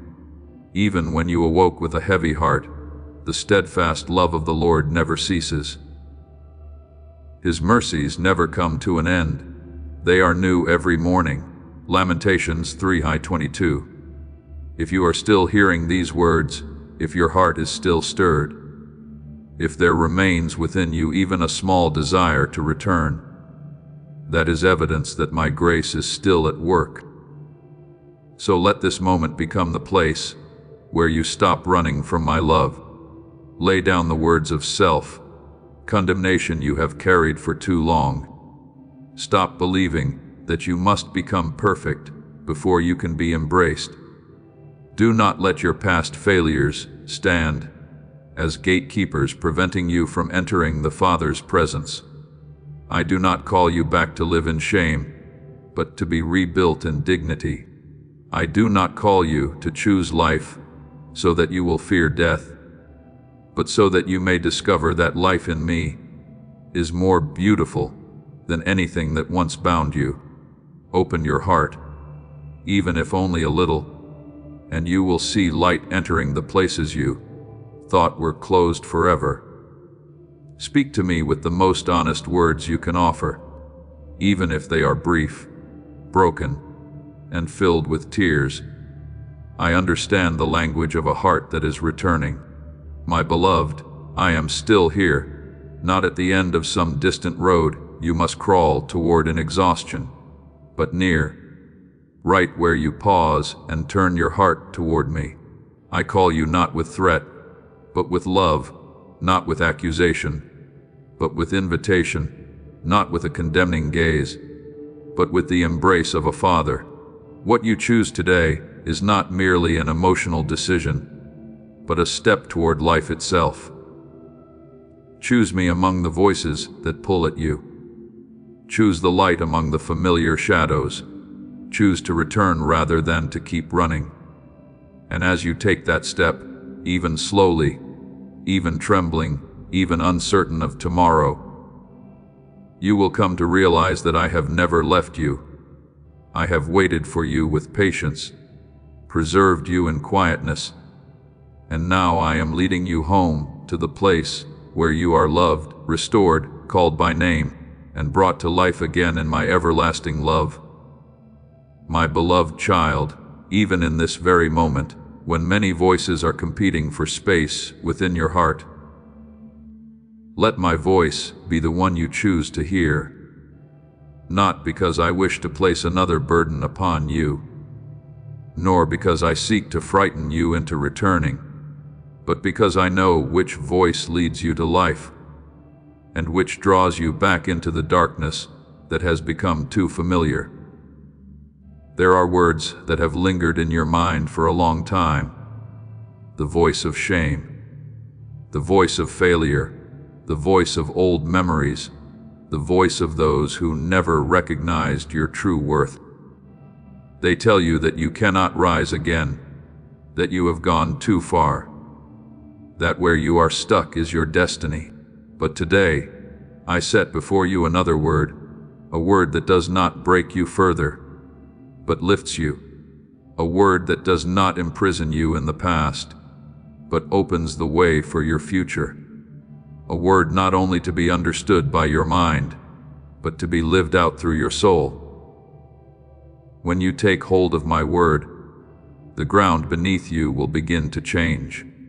You will no longer stand upon the sinking soil of confusion, where every negative thought pulls you deeper, where every fear disorients you, where every past disappointment causes you to doubt what is good ahead. I am the one who draws you out from that place, as it is written in the Psalms. He also brought me up out of a horrible pit, out of the miry clay, and set my feet upon a rock and established my steps. Psalm 4:9-2. Do you see, my child, I do not merely call to you from afar and ask you to climb on your own. I bend down to where you believe you have no strength left. Place my hand beneath your life, lift you out of the mire, and set your feet upon a foundation you could never create for yourself. That foundation is my truth, my love, my promise, and your identity in me. Do not believe that you are destined to sink. That is not the word I have written over your life. You may have grown accustomed to the feeling of being pulled downward by what stirs within you, accustomed to hoping and then fearing disappointment, accustomed to stepping forward only to retreat because of memories that once wounded you. But familiarity is not always safety. There are places you call safe, only because there you are not required to change, not required to confront, not required to believe again. Yet, my child, a cage is still a cage, even when it no longer frightens you as it once did. Darkness remains darkness, even when your eyes have adjusted to its dimness. I am calling you out of that false safety, not to expose you to the cold, but to teach you what it means to be led by the hand of your Father. Let me take your hand. Do not refuse me any longer through the defenses that have already wearied you. I know why you have built walls around your heart. I know there were times you opened yourself and were hurt, times you trusted and were disappointed, times you stepped forward and were misunderstood, and so you learned to withdraw so that no one could touch the place of your pain. But the walls you built to protect yourself from harm can also prevent you from receiving healing. I do not come as one who invades. I come as a father standing at the door of your heart, patiently knocking, waiting for you to allow love to enter. Behold, I stand at the door and knock. If anyone hears my voice and opens the door, I will come into him. Revelation 3:20. You do not need to open every room at once. Begin with a single sincere yes, and I will enter with gentleness. I know you have felt abandoned, especially in seasons when no one could understand what you were carrying. Yet you have never been outside my sight. I know your name, not merely as a sound, but as a covenant. I know your journey, not only the parts you can tell, but also the passages you cannot find words to describe. I know the wounds you have hidden, the questions you have buried, the times you kept going, even when your heart was nearly breaking. And I call you not by your past, not by your weak days, not by your regrets, but by the future I have prepared for you in love. As I have spoken, fear not, for I have redeemed you. I have called you by your name. You are mine. Isaiah 43:1. When I call your name, shame no longer has the right to answer in your place. Remember the man who lay by the pool of Bethesda for 38 years. He remained for so long in a place that seemed near to a miracle. Yet he had not been touched by it. Each time the waters were stirred, he had no one to help him into the pool. Please know that every seed you plant in this mission will grow into a torch that shines in someone else's darkness. Giving to this work through the link in the description or the pinned comment, whether by buying a coffee, making a donation, or becoming a member of our Ko-Fi community, does not go to a channel. Your actions are supporting a divine mission to save lost souls. Heaven moves through willing voices, but it grows through hearts that are kind. This is what I say over you now. Each gift you give is like a stream of living water that flows into the life of someone who needs healing. Give, and it will be given to you, is not just a verse for Jesus. It is a living promise that shapes your future. Allow me to invite you now with a simple act of faith. Come into this moment with purpose, with honesty, and with hope. The money you give today is not a donation.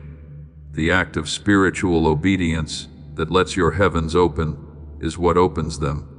Let go of your seed and see what God brings back into your life.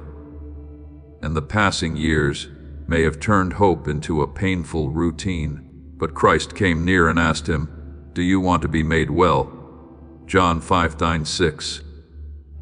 That question was not because the Lord did not know his suffering, but because true healing calls forth a response from within. Then he said, "Rise, take up your bed and walk." John 5:98.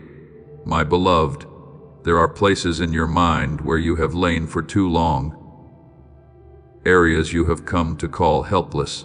Yet my voice today speaks into those very places. You were not created to remain lying beside the possibility of healing. You are called to rise in my power. Perhaps your bed is not a mat by a pool, but the old narratives upon which you have lain for far too long. I am not enough. I always fail. No one truly stays. Good things are for others. Yet I do not call you merely to leave that bed behind. I call you to carry it as a testimony that what once held you down no longer has authority over you. When I lift you, your past is no longer your dwelling place, but becomes the evidence of where I have brought you out from. When I set your feet upon the rock, you no longer need to live as one on the verge of collapse. You may tremble yet still stand. You may not understand everything, yet still walk. You may carry scars, yet you are no longer bound by your wounds. Therefore, choose my voice over the voice of the pit. Choose the promise over condemnation. Choose to step out rather than remain hidden where life no longer dwells. Fear not, for I am with you. Be not dismayed, for I am your God. I will strengthen you. Yes, I will help you. I will uphold you with my righteous right hand. Isaiah 41:10. This word is not reserved for those who are never weak. It is given to those who know they need to be upheld. I do not tell you not to fear, and then leave you to wrestle with fear alone. I say do not fear because I am with you. My presence is the reason for your courage, not your perfection.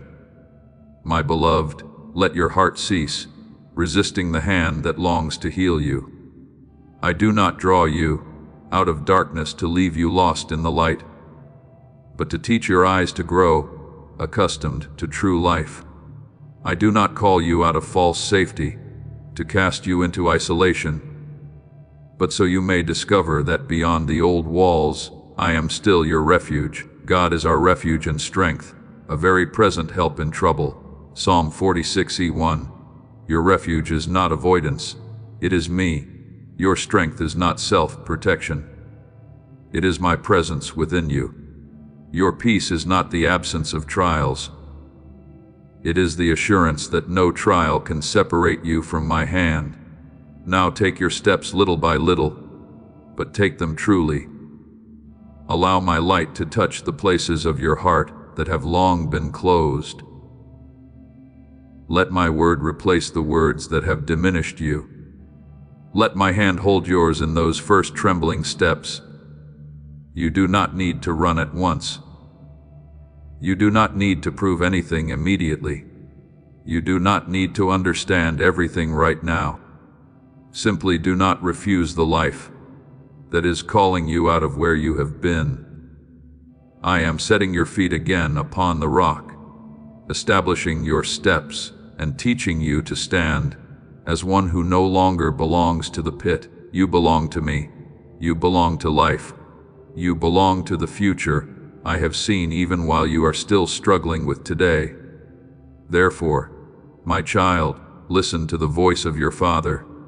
It does not crush you. It raises you up. It does not drive you into fear. It leads you into freedom. It does not call you by your failures. It calls you by love. I am near, reaching out my hand, leading you from the familiar darkness into the wide space of grace. And when you allow me to hold your hand, you will realize that you were never meant to rescue yourself from the pit. I have come to lift you out, to set you upon the rock, and to teach you to walk in the steadiness of a soul that is loved, known by name, preserved, and prepared for a tomorrow brighter than you have ever dared to believe. My beloved, you do not need to hold the entire map in your hands in order to take the next step. I do not place upon your shoulders the burden of explaining everything that has happened, nor do I require you to understand every turn, every closed door, every season of waiting, every pain that has silenced you in the dark. There are things that if you try to grasp them with a weary mind, will only leave you more confused. There are fragments that if you examine them in isolation, may cause you to believe your life is nothing more than a collection of unfinished pieces. But I see what you cannot yet see. I do not see only the fragments. I see the whole tapestry being woven by my hand. What you call broken pieces, I can gather into a testimony of grace. What you call loss, I can transform into fertile ground for a new harvest. What you think is an ending, I can use as a boundary that opens into a deeper, truer, brighter chapter in me. Remember what I have spoken. All things work together for good to those who love God. Romans 8:28. This does not mean that everything you have endured is easy, nor does it ask you to call your pain pleasant. I do not deny your tears. I do not minimize the years you have struggled to stand while your heart was breaking. But I am the one who has the power to redeem even what should never have wounded you. In my hands, no detail is wasted. No night is without meaning. No prayer disappears into emptiness. I can take even the things you wish to hide, the chapters you never wanted to revisit, and build within you wisdom, compassion, discernment, and a quiet strength that an easy life could never produce. Perhaps you have thought that this journey is too long, that if I were truly with you, everything would have been simpler, quicker, less painful. But child, I never promised that you would always understand my ways while you are walking through them.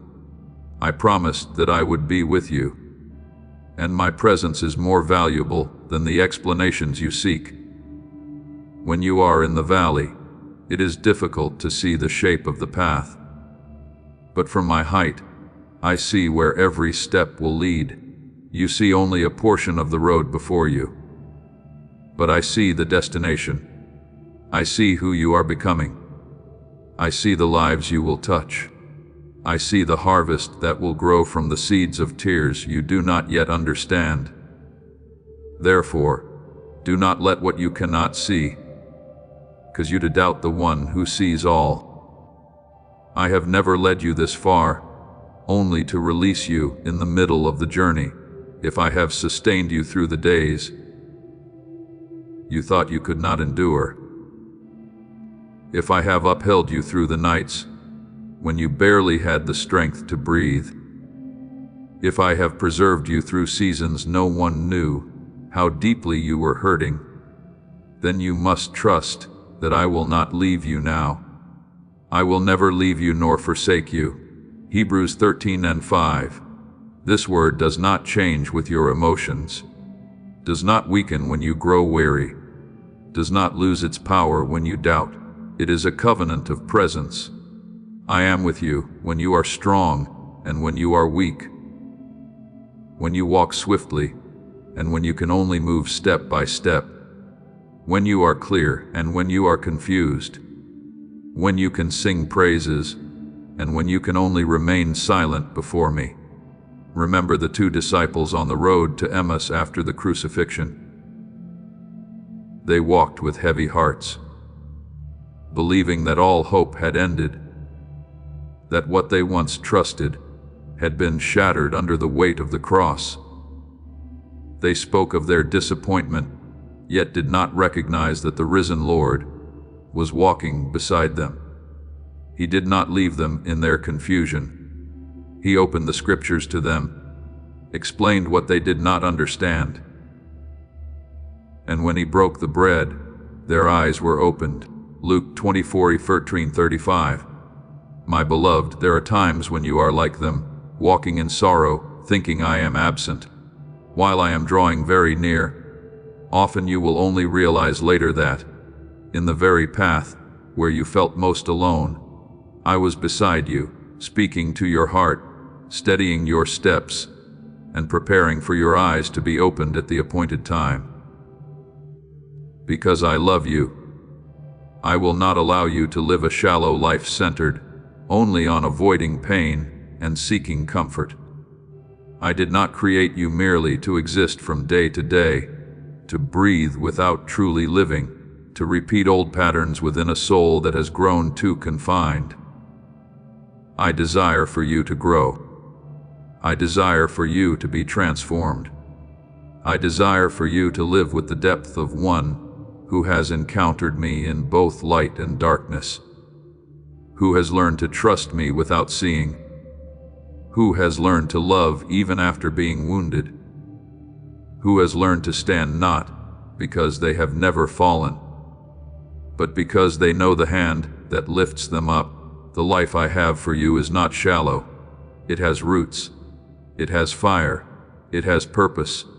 It carries a peace that no storm can take away. Yet to enter into that depth, there are things within you that must be reborn from within. I do not merely seek to change your schedule. I seek to renew your mind. I do not only wish to open new circumstances.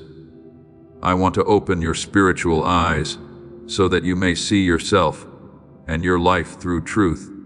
I do not only want to remove outward burdens. I want to break the inner chains that once made you believe you were not enough, not worthy, unable to go further. Do not be conformed to this world, but be transformed by the renewing of your mind. Romans 12:2. When your mind is renewed, you will no longer interpret everything through the lens of fear.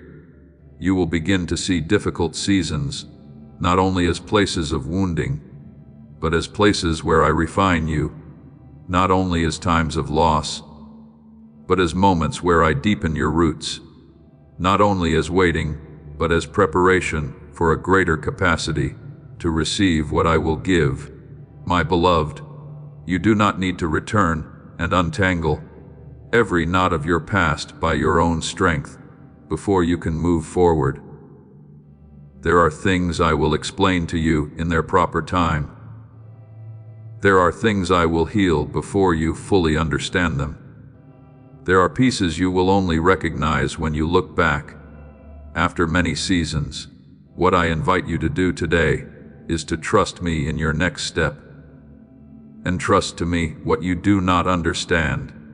Place into my hands the questions that have no answers yet. Allow me to hold the parts of your memory that still ache. And let me teach you that peace does not always come from having every explanation, but from knowing that you are held by the one who has both the power and the love to sustain you. Do not despise the process quietly unfolding within you. A seed buried in the soil is not useless simply because it has not yet broken through the surface. A child in the womb is not forgotten just because the world has not yet seen it. A foundation beneath the ground is not meaningless simply because no walls have yet risen. So it is with you. There are works I am doing in hidden places long before anyone can see the results. I am teaching you patience, not the patience of helpless endurance, but the patience of one who knows that their Father is at work. I am teaching you trust, not a vague trust, but one anchored in my nature, faithful, merciful, wise, and never giving up on you. So continue to walk forward, but do not walk as one who must prove they will never fall. Walk as one whose hand is being held, live today, not under the pressure of needing to understand the entire journey, but in the peace of knowing that the journey rests in the hands of your Father. When you are weak, lean on me. When you do not understand, speak honestly to me. When you are afraid, let my promise become greater than the voice of fear within you. When you see broken pieces, remember that I am the one who knows how to weave them into a picture you cannot yet imagine. And when you feel as though you are merely existing, return to me, for I have not called you to live a shallow life. I have called you into abundant life, where you are not only carried through trials, but transformed within them, matured through the process, and led into a life of depth, meaning, and true light. My child, keep your heart soft and continue forward. You do not need to see the whole picture. I do. You do not need to explain everything. I am redeeming. You do not need to see all the results. I am working. I do not release my hold midway. I do not abandon what I have begun. And I do not leave the fragments of your life in meaninglessness. I am gathering them with love, weaving them with grace, and turning them into a testimony. One day when you look back, you will not only see long roads and silent nights of tears. You will see that I was there, patient, quiet, faithful, leading you step by step from mere survival into truly living in me. My beloved, even as your heart stands between understanding and not understanding, between what you can see and what you can only believe, I am gently calling you to take one more step into the depth of surrender. Not the step of a mind that has all the answers, nor of one who has control over every outcome, but the step of a soul that knows its Father's hand is more trustworthy than anything its eyes can see.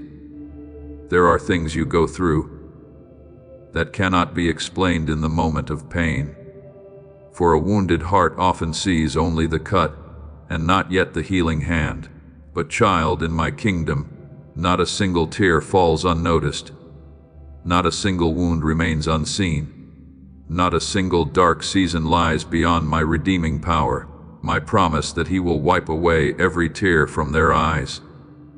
Revelation 21:4, is not only a distant comfort for the last day.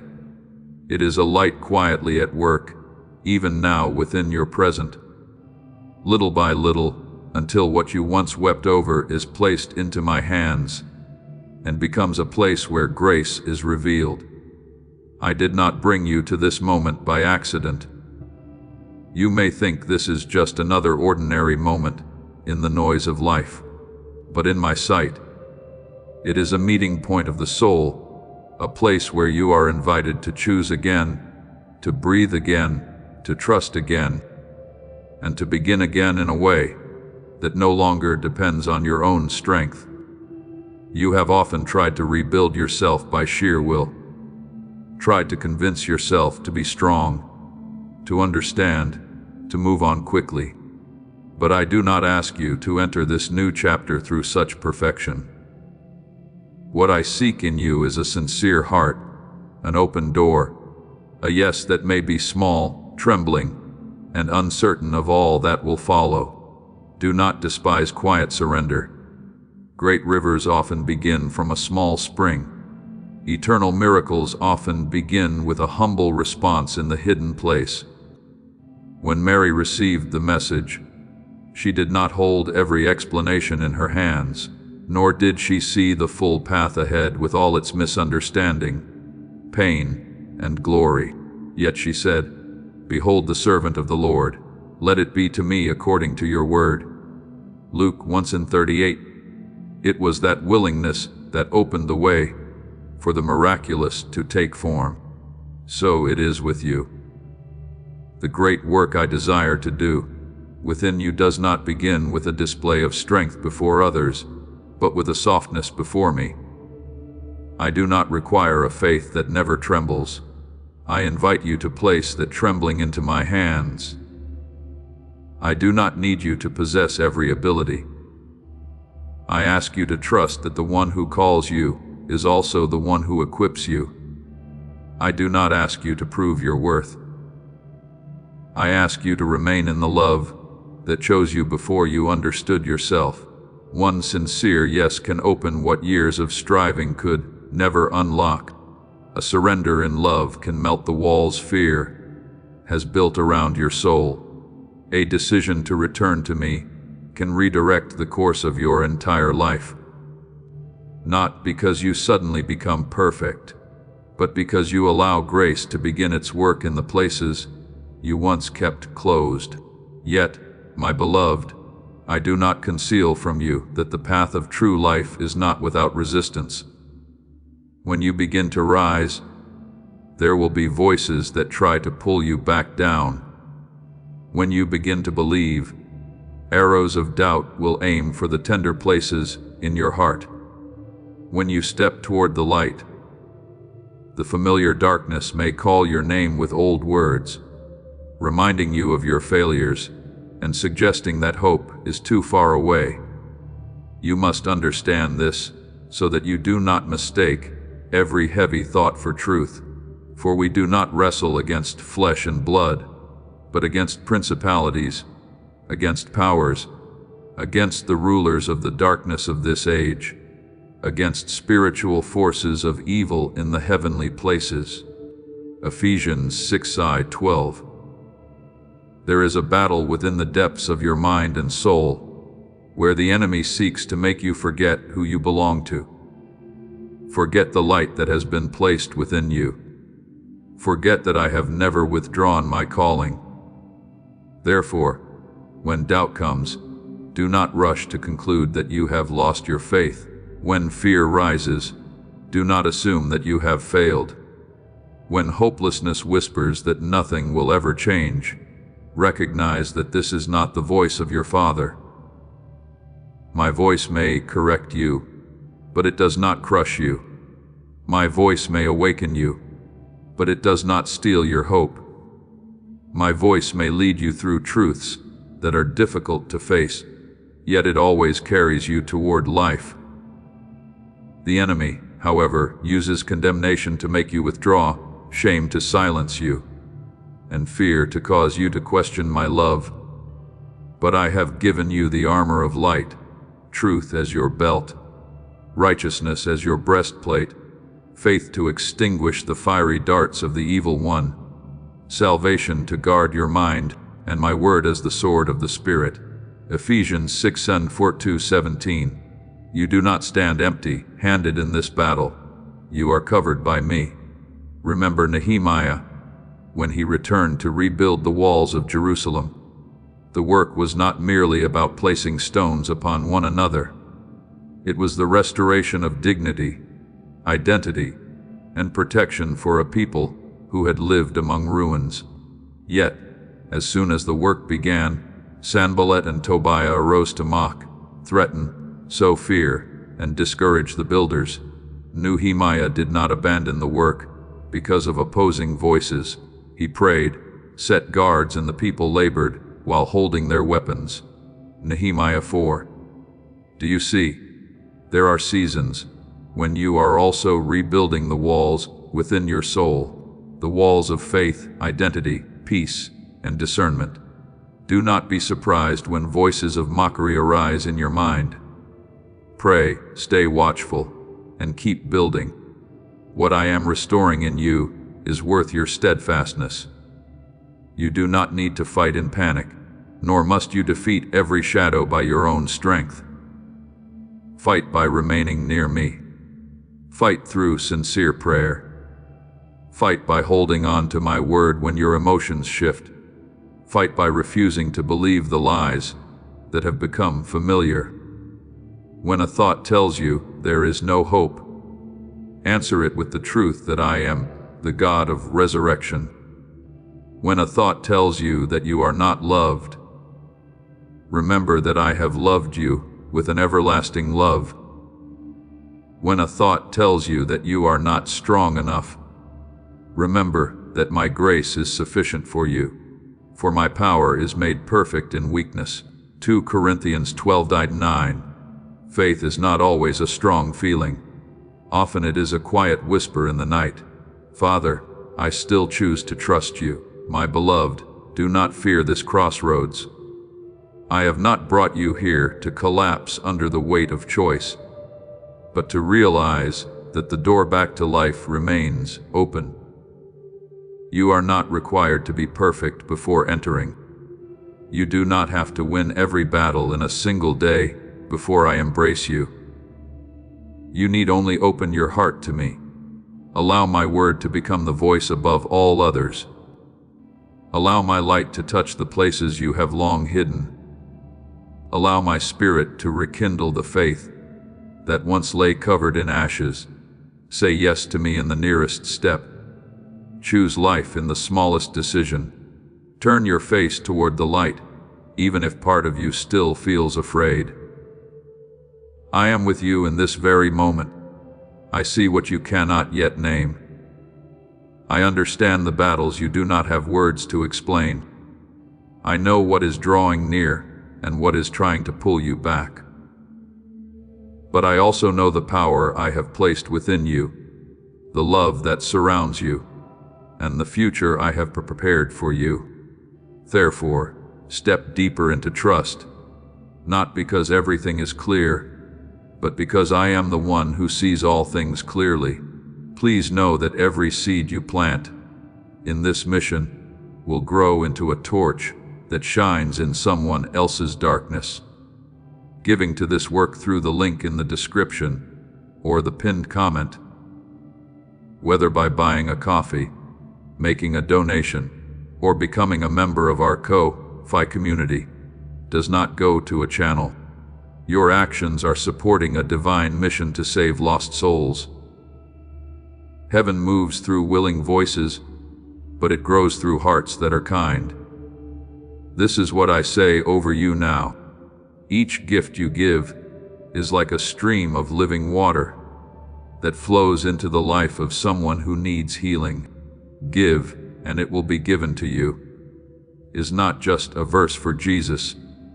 It is a living promise that shapes your future. Allow me to invite you now with a simple act of faith. Come into this moment with purpose, with honesty, and with hope. The money you give today is not a donation. The act of spiritual obedience that lets your heavens open is what opens them. Let go of your seed and see what God brings back into your life. Hold fast to my word, for it will lift you from darkness and set you into life. Let your tears be placed in my hands. Let your wounds be touched by my grace.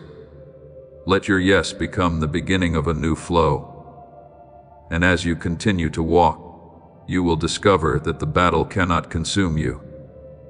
Darkness cannot define you, and everything I have begun in you will be preserved, nurtured, and brought to completion in my unfailing love. My beloved child, engrave this truth upon your heart as a seal that no darkness can erase. The enemy may make noise, may roar, may plant fearful images within your mind, but it does not hold the final authority over your life. It may unsettle you if you listen too long. It may cause you to forget who you belong to. It may build walls that seem impossible to overcome, but it cannot replace my throne. I am the one who has overcome. I am the Lion of the tribe of Judah, the one who is worthy to open the scroll and break its seals. Revelation 505. I do not enter the battle with uncertainty about the outcome. I speak from the position of victory. And my word not only makes darkness tremble, but dispels its false authority before the light of eternity. Therefore, my child, do not see yourself as one abandoned on the battlefield without weapons. I have never called you into these days empty-handed. Even before you recognize the battle within your mind, I had already prepared what you need to stand firm. The armor I give is not of the flesh, does not depend on human strength, is not limited by circumstances, but is born from the power of the Spirit. Your faith is not a fleeting emotion that exists only when everything is favorable. When it is placed in me, it becomes a shield capable of extinguishing the fiery arrows of doubt, fear, and despair. My word is not merely text resting on a page. It is the sword of the Spirit, the light that guides, the rock on which you stand when every other foundation trembles. As it is written, put on the whole armor of God that you may be able to stand against the schemes of the devil. Ephesians 6:11. You are not called to flee in panic, but to stand in me. But child, standing firm does not mean you have never felt weak. It does not mean your heart never trembles, your eyes never burn with tears, or your mind is never flooded with questions. To stand firm means that even when these come, you still return to my word. It means that when lies say you have no hope, you place my truth upon your lips and declare that I am the God of resurrection.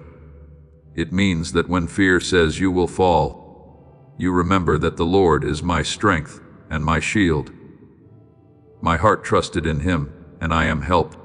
Psalm 28:7. It means that when you cannot see the way, you do not conclude that I am not at work, but you choose to walk by faith, for we walk by faith, not by sight. 2 Corinthians 5:9-7. You do not need to see the full victory in order to believe that I am leading you. You need only know that the one who leads you is faithful. Guard your heart, my beloved, for it is the wellspring of life within you. Do not allow every thought that passes through your mind to settle as truth. Some thoughts arise from weariness, some from old memories, and some are used by the enemy to make you forget the light I have placed within you. Therefore, remain watchful, but not with fear. I do not desire you to live in tension, as though darkness could consume you at any moment. I desire you to be watchful through understanding, through discernment, through abiding in me. Keep your heart with all diligence, for out of it spring the issues of life. Proverbs 4:23. When a thought pulls you away from me, causes you to shrink in shame, or steals your deep peace. Bring it into the light of my word. Whatever does not carry the fragrance of truth is not worthy to dwell within you. I know there have been times when you allowed my word to remain in memory instead of using it as life upon your lips. You remember that I love you. Yet when shame comes, you fall silent. You know that I am with you. Yet when fear rises, you listen more to fear than to me. You have read that I give strength to the weary. Yet when exhaustion comes, you try to endure alone instead of running into my presence. Today I remind you gently, use what I have given you. When darkness speaks, you must also speak. When lies surround you, answer them with truth. When your heart is weak, pray not because you are strong, but because you know I am the source of strength without limit. When your mind is pulled downward, lift your eyes and let my word become your breath. Remember Joshua before the walls of Jericho. Before him stood a fortified city, a stronghold that seemed impossible to overcome by human means. If he had looked only with natural eyes, he might have thought he needed greater weapons, stronger strategies, or more people. But I did not give him a plan according to the ways of the world.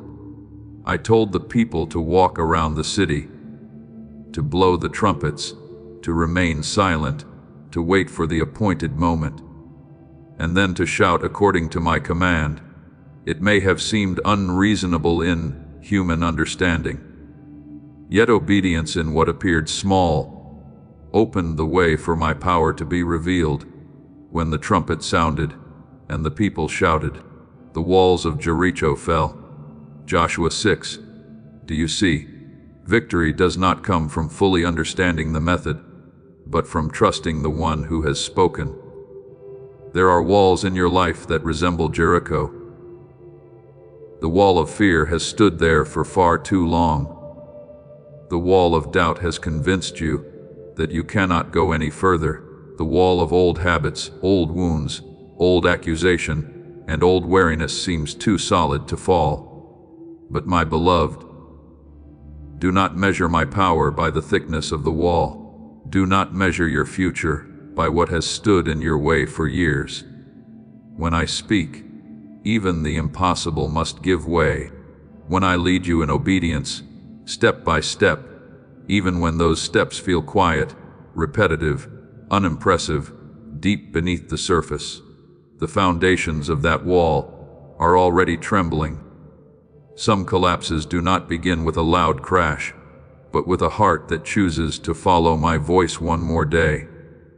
Therefore, do not despise small acts of obedience.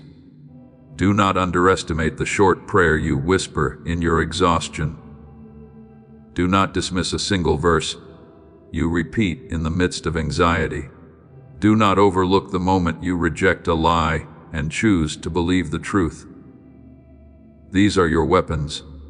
These are your steps around the wall. These are signs that darkness no longer dictates the rhythm of your heart.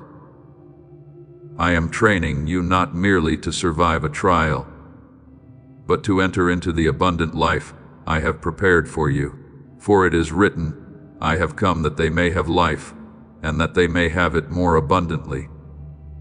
John 10:1-10. This life is not mere survival. It is a life of deeper faith, a more guarded mind, a freer heart, and steps more clearly directed in me. You are carrying something precious, so guard it with awareness. I have placed within you light, testimony, faith, discernment, compassion, and a purpose that no one else can fulfill in the way I have entrusted to you. The enemy seeks to make you forget this by keeping you occupied with fear, entangled in doubt, or so exhausted that you no longer recognize my voice. But I am with you, not only to carry you through a difficult season, but to lead you into maturity. I desire that you learn to stand, to discern, to pray, to declare truth, to wield faith as a shield, to use my word as a sword, and to rest in the victory already accomplished through me. As this awakening grows inside you, know that helping with this mission is not a joke. It is a sign from God. You can support this work through the link in the description, the pinned comment. Whether by buying a coffee, making a donation, or becoming a member of our Ko-Fi community. By doing so, you become part of Jesus' plan to save souls who are still stuck in fog. Every seed turns into light that fights against darkness. If you water others, you will be watered yourself, Jesus says. This is not history. It is a living promise about your future. Come into this moment with faith and a plan. What God has already planned for your life can be unlocked through your giving. My beloved, stand in me. Do not stand upon your emotions, for they change. Do not stand upon the words of others, for they shift. Do not stand upon circumstances, for they can be shaken. Stand upon the one who is overcome, upon the word that never fades, upon the love that is never withdrawn, upon the power that does not diminish. When the roar of darkness rises, remember that my voice is greater. When a wall stands before you, remember that Jericho fell not by human strength, but by obedience aligned with my power. When you are weak, put on the armor I have given. When you are afraid, hold tightly to my word. When you cannot see, choose to believe. And as you continue to walk, you will come to understand that you are not fighting to be loved. You are fighting from the position of one who is already loved, already held, already equipped, and already being led into victory by the Lion of the tribe of Judah, the one whose word causes darkness to retreat. My beloved child, let this truth sink deep into the place within you that still trembles. You belong to me. You do not belong to the seasons that wounded you, nor to the words others have spoken over you, nor to the mistakes you quietly revisit in the night, nor to the fear that seeks to make you shrink back. You belong to me, and that identity does not change with circumstance. When you are strong, you belong to me. When you are weak, you still belong to me. When you walk steadily, you are mine. When you stumble and need to be lifted again, you remain my child. My love is not a reward for your best days. It is the foundation that existed before you ever learned to name grace. As it is written, nothing shall be able to separate us from the love of God. Romans 8:39. Therefore, understand this. No darkness is deep enough. No past heavy enough. No failure great enough to remove you from the palm of my hand.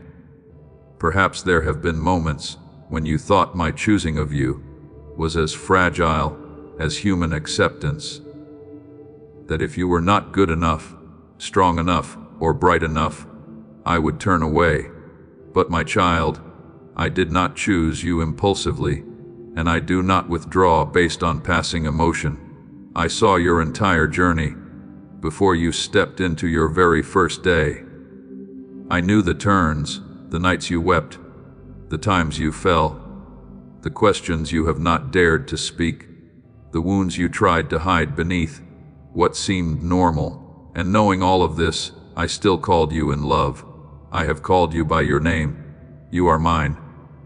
Isaiah 43:1. When I call your name, I am not calling an imagined version of you that has never been weak. I am calling you as you are your whole journey in need of redemption, healing, and renewal through my grace. It is often in the moments when you feel weakest that I desire you to recognize how near I truly am. When outward supports remain intact, you may think you are being held by achievements, by people, by plans, by control. But when those things begin to shake, your soul starts to see a foundation that has never moved. I do not delight in your pain, yet I use even seasons where false supports collapse to reveal to you that I am your true refuge. As the Psalms declare, God is our refuge and strength, a very present help in trouble. Psalm 46:1. You do not need to search far for me in times of distress. I am the help that is already near, the refuge that is open, the rock beneath your feet, when the ground around you cannot be trusted. Do not despise the seasons when you have nothing left to cling to but me. This is not abandonment. It may be liberation from the things that quietly took my place within your heart. There are supports that appear strong, but bind your soul to what cannot save. There are securities you once held tightly that only increased your fear of losing them. When I allow those things to reveal their fragility, it is not to leave you empty, but to lead you back to the source that never runs dry. The Lord is my rock, my fortress, and my deliverer. Psalm 18:2. When you know me as your rock, you will no longer build your identity upon the shifting sands of approval, achievement, emotion, or the acceptance of others. Remember Elijah when he sat beneath the broom tree in the wilderness. Exhausted to the point of not wanting to continue, he had witnessed great power, stood amid mighty signs, yet still faced moments of fatigue, fear, and deep loneliness. I did not come to him with condemnation. I did not say he had failed because of his weakness. I sent an angel to touch him, to give him bread and water, to let him rest, and then I led him step by step to a place where he could hear my voice again in a gentle whisper. 1 Kings 19. Do you see, my beloved? When you are weak, I do not rush to remove you from your calling. I care for you. I restore you. I teach you to discern my voice from the voice of exhaustion, fear, isolation, and from the enemy that seeks to distort truth within you. For the adversary does not always appear in obvious forms that are easy to recognize. It often comes as a thought that feels familiar, as a heavy emotion, as a repeated reminder of the past, until you begin to accept it as truth. It tells you that you are not enough, that you have missed your moment, that you cannot change, that I have grown weary of you, that my love for you is only a memory. But my beloved, learn to discern. My voice may correct you, but it does not push you into despair. My voice may expose error, but it does not bury you in shame. My voice may call you to repentance, but it always opens the way back to life. There is therefore now no condemnation to those who are in Christ Jesus. Romans 8:1. If a voice only condemns you without leading you toward life, you must know it is not the voice of your Father.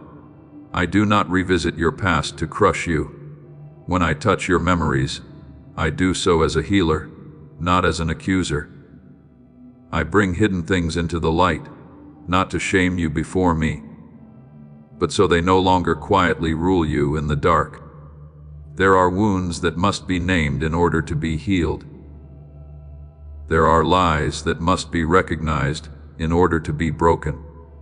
There are chapters you wish to forget, yet, when placed into my hands, they can become the place where you understand more deeply my mercy, forgiveness, and the strength of a soul set free. I do not use your past as chains. I use grace to turn it into testimony. The voices that say you are not good enough, cannot change, have gone too far. They are no longer worthy of love. These are lies repeated so often that they begin to feel true, but repetition does not make something truth if it stands against my word. My truth does not shift with your feelings. When you feel strong, the truth remains that you still need me. When you feel weak, the truth remains that you are loved. When you see yourself as a failure, the truth remains that my grace still has the power to lift you up. For it is written, "You shall know the truth, and the truth shall set you free." John 8:32. Truth does not only free you from outward sin, it also frees you from the false judgments you have carried within your heart for far too long. So allow me to transform what you believe about yourself. You are not one cast outside the reach of love. You are not one who arrived too late for grace. You are not a soul defined by your worst day.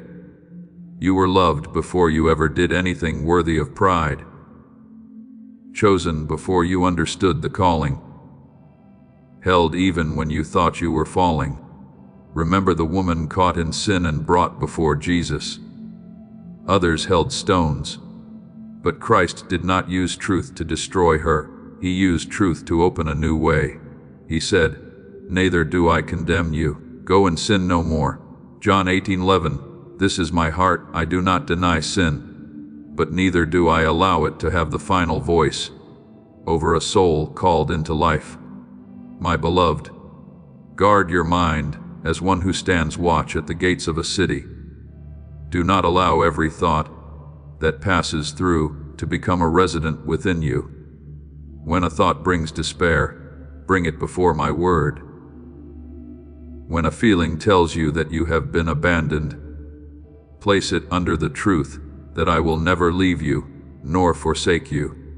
When the past knocks with its familiar voice, answer with your new identity. You belong to me.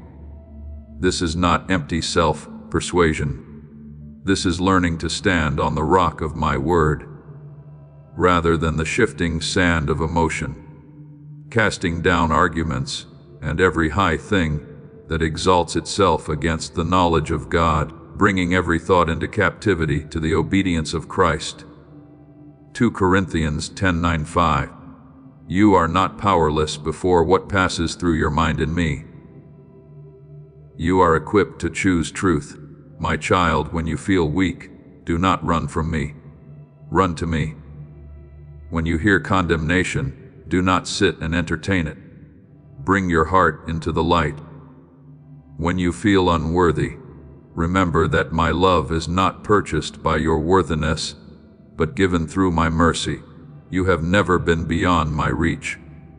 There is no distance my grace cannot cross, no darkness my light cannot touch, no path stronger than my power to restore.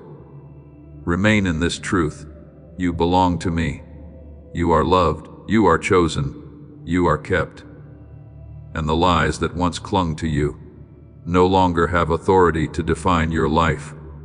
Therefore, rise in the gentleness of grace, not as one who has never fallen, but as one whom the Father has lifted up.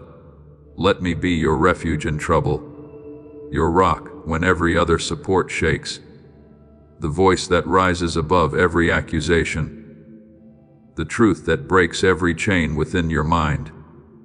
Do not fear that I will leave you when you are weak. It is in that very place that you will discover that I am near, that I am real, that I am faithful.